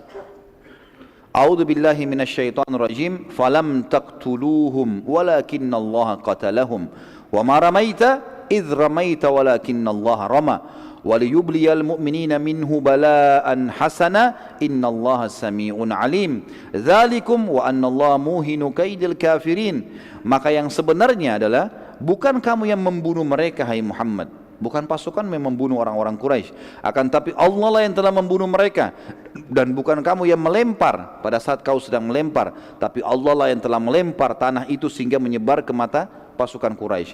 Allah berbuat demikian untuk membinasakan mereka dan untuk memberi kemenangan kepada orang-orang mukmin dengan kemenangan yang sempurna. Sesungguhnya Allah Maha mendengar lagi Maha mengetahui. Itu ayat 17. Ayat 18-nya, itulah karunia Allah yang dilimpahkan kepada kalian dan sungguhnya Allah melemahkan tipu daya orang-orang kafir. Allah Subhanahu wa taala juga menceritakan teman-teman sekalian tentang kejadian ini dalam surah Al-Anfal ayat 9 dan ayat 10 ya. A'udzu billahi minasyaitonir tentang kedatangan malaikat yang 1000 itu ya. إذ تستغيثون ربكم فاستجاب لكم أني ممدكم بألف من الملائكة مردفين وما جعله الله إلا بشرى ولتطمئن به قلوبكم وما النصر إلا من عند الله إن الله عزيز حكيم. Ingatlah ketika kamu memohon hai Muhammad kepada Tuhanmu pertolongan, lalu Allah perkenankan bagimu, sesungguhnya aku akan mendatangkan bala bantuan kepada kamu hai Muhammad dan pasukanmu 1000 malaikat yang turun atau datang berturut-turut, maksudnya bersamaan. Yang ayat 10-nya, dan Allah tidak menjadikan mengirim bala bantuan tersebut melainkan sebagai kabar gembira dan agar hatimu menjadi tentram karenanya, dan kemenangan itu hanyalah dari sisi Allah, sesungguhnya Allah Maha perkasa lagi Maha bijaksana. Kita masuk ke yang lain teman-teman, kisah Hudzaifah ibn Yaman radhiyallahu anhu. Ini kalau kita mau ikutin sampai subuh loh, nggak selesai. Ini panjang kisahnya. Nabi SAW memerintahkan agar muslimin tidak membunuh Abul Bukhturi karena ia yang telah membatalkan pemboikotan terhadap Nabi SAW dan Bani Hashim juga Bani Muttalib. Masih ingat Abul Bukhturi? Dia salah satu dari sekian orang, 6-7 orang yang berkumpul untuk merobek ya surat yang ditulis oleh orang-orang Quraisy untuk memboikot Nabi SAW. Abu Bukhturi punya jasa. Hadir di perang Badar, Nabi SAW mengatakan jangan bunuh Abul Bukhturi. Kalau temui dia hindari saja, jangan ada yang membunuhnya. Pada saat itu juga Nabi SAW melarang untuk membunuh siapapun dari Bani Hashim karena mereka ikut berperang terpaksa. Terlebih lagi Bani Hashim sudah banyak yang pulang. Tinggal dari Bani Hashim beberapa orang, diantaranya Abbas. Maka kata Nabi SAW, terutama Abbas pamanku jangan ada yang bunuh, karena dia keluar membenci, tidak suka. Nabi SAW tidak larang. Kalau ada di antara muslimin mungkin yang menyerang Abu Lahab, paman Nabi, tapi kafir memang. Abbas tidak berbeda, membenci itu, tidak suka, tapi dia terpaksa. Salah seorang dari sahabat namanya Hudzaifah bin Yaman radhiyallahu anhu sempat marah dengan Quraisy karena beberapa kerabatnya telah terbunuh di peperangan itu, di perang Badar. Dia bilang, apakah kami melihat mereka Quraisy membunuh sanak kerabat kami dan kami akan membiarkan mereka? Demi Allah, bila aku ketemu dengan Abbas pasti aku akan hantamkan pedangku ini ke wajahnya. Jadi ternyata Nabi SAW larang, tidak boleh kan? Tapi dia emosi, dia bilang kalimat itu. Sahabat ini mulia, Hudzaifah bin Yaman terkenal, orang yang sangat mulia. Tapi pada saat itu dia tidak tahu kenapa dia ucapkan kalimat itu. Dengan jengkelnya di medan perang, kok bisa Abbas dilolosin? Kalau Abbas ketemu saya akan bunuh, gitu kan? Nabi SAW saat mendengar perkataan Hudzaifah berkata kepada Umar bin Khattab, sedang berada di samping Nabi SAW, wahai Umar, apakah engkau akan membiarkan paman nabimu dibunuh? Umar langsung angkat pedangnya mengatakan, ya Rasulullah, gampang, izinkan saya tebas lehernya Hudzaifah. Selesai, saya bunuh. Hudzaifah sudah jadi munafik, anda larang bunuh, dia bilang bunuh, gitu kan? Maka kata Nabi SAW, jangan, biarkan saja dia. Hudzaifah berkata setelah selesai peperangan, sungguh aku tidak tahu kenapa aku mengucapkan kalimat tersebut dan masih saja kalimat tersebut membebaniku selama aku hidup dan tidak akan terbayar kecuali aku mati syahid. Akhirnya Hudzaifah bin Yaman terbunuh mati syahid di Yamamah ketika melawan Musailamah al-Kadzdzab. Ketika peperangan sedang berkecamuk teman-teman sekalian, Abu al-Bukhturi dengan salah satu temannya sempat dilihat oleh beberapa sahabat, dan salah satu dari sahabat yang bernama Mujadzir radhiyallahu anhu. Mujadzir ini teman-teman sekalian berkata pada Abu Bukhturi, sesungguhnya Nabi kami telah melarang kami membunuhmu. Abu al-Bukhturi bilang, bagaimana dengan sahabatku ini? Ada teman di sebelahnya. Kata para sahabat, kami tidak dilarang membunuhnya, ya, cuma kamu saja sendiri. Abu Bukhturi bilang, aku tidak akan membiarkan sahabatku kalian bunuh. Mujadzir lalu berusaha menyerang sahabat Abu Bukhturi, tapi Abu Bukhturi terus menghalangi, dan akhirnya Mujadzir, ya, tidak sengaja melayangkan pedangnya, dan akhirnya Abu Bukhturi menyerang Mujadzir dengan pedang. Pada saat diserang dia menangkis, kemudian dia menyerang tidak sengaja kepada Abu Bukhturi, dan Abu Bukhturi akhirnya terbunuh. Pada saat itu Nabi SAW sudah dipesan, jangan bunuh Abu Bukhturi, apapun alasannya, hindari. Tidak usah mau bunuh temannya, sama temannya pun ditinggalkan. Mestinya begitu perintah Nabi SAW. Mujadzir segera menghadap diri kepada Nabi SAW dan berkata, demi Allah ya Rasulullah, aku tidak mau membunuhnya, tapi ia terus menyerangku hingga aku harus membela diri, dan akhirnya membunuhnya. Terus saja Mujadzir meminta ridho Nabi SAW sampai Nabi SAW memaafkannya. Dan kita renung di sini teman-teman, bagaimana para sahabat sangat menjaga perintah dan juga larangan Nabi SAW. Lanjut lagi nggak ini? Subuh loh ini. Kisah Zubair bin Awam radhiyallahu anhu. Salah satu prajurit Quraisy yang terkenal dan sangat kuat namanya Ibnu Dzatu Kabsh. Ibnu Dzatu Kabsh ini teman-teman sekalian disebutkan dalam riwayat, badannya besar, kekar, kudanya juga besar, dari kepalanya sampai kaki kudanya semua besi. Orang ini luar biasa, Ibnu Dzatu Kabsh, dan dia satu-satunya pasukan Quraisy yang punya pegangan pedangnya besi sepanjang lengannya, kemudian di ujung itu pedang lagi sepanjang 2 kali lengannya. Jadi besar sekali, gitu kan? Dan dia mengganggu muslimin pada saat itu. Tebas sana, tebas sini, jarak jauh dia sudah kenakin orang semuanya. Jadi banyak luka di antara muslimin dan banyak jadi korban. Salah satu sahabat datang kepada Nabi SAW mengatakan, ya Rasulullah, pergi ke kemah mengatakan, ya Rasulullah, Ibnu Dzatu Kabsh menyusahkan kami nih. Luka sana, luka sini, banyak korban. Dan dia berusaha menembus, ingin sampai ke kemah Nabi SAW. Maka Nabi SAW panggil Zubair bin Awam radhiyallahu anhu. Ini terkenal dengan sepupu Nabi, ya. Ibunya adalah Sofia, tante Nabi SAW. Pada saat itu tergolong prajurit muslim pilihan yang memiliki kelihan dan dalam berperang dan juga berkata, ya, dan Nabi SAW berkata padanya, selesaikan urusan kami wahai Zubair. Dan ini termasuk strategi perang teman-teman sekalian, berikan semua pekerjaan pada ahlinya.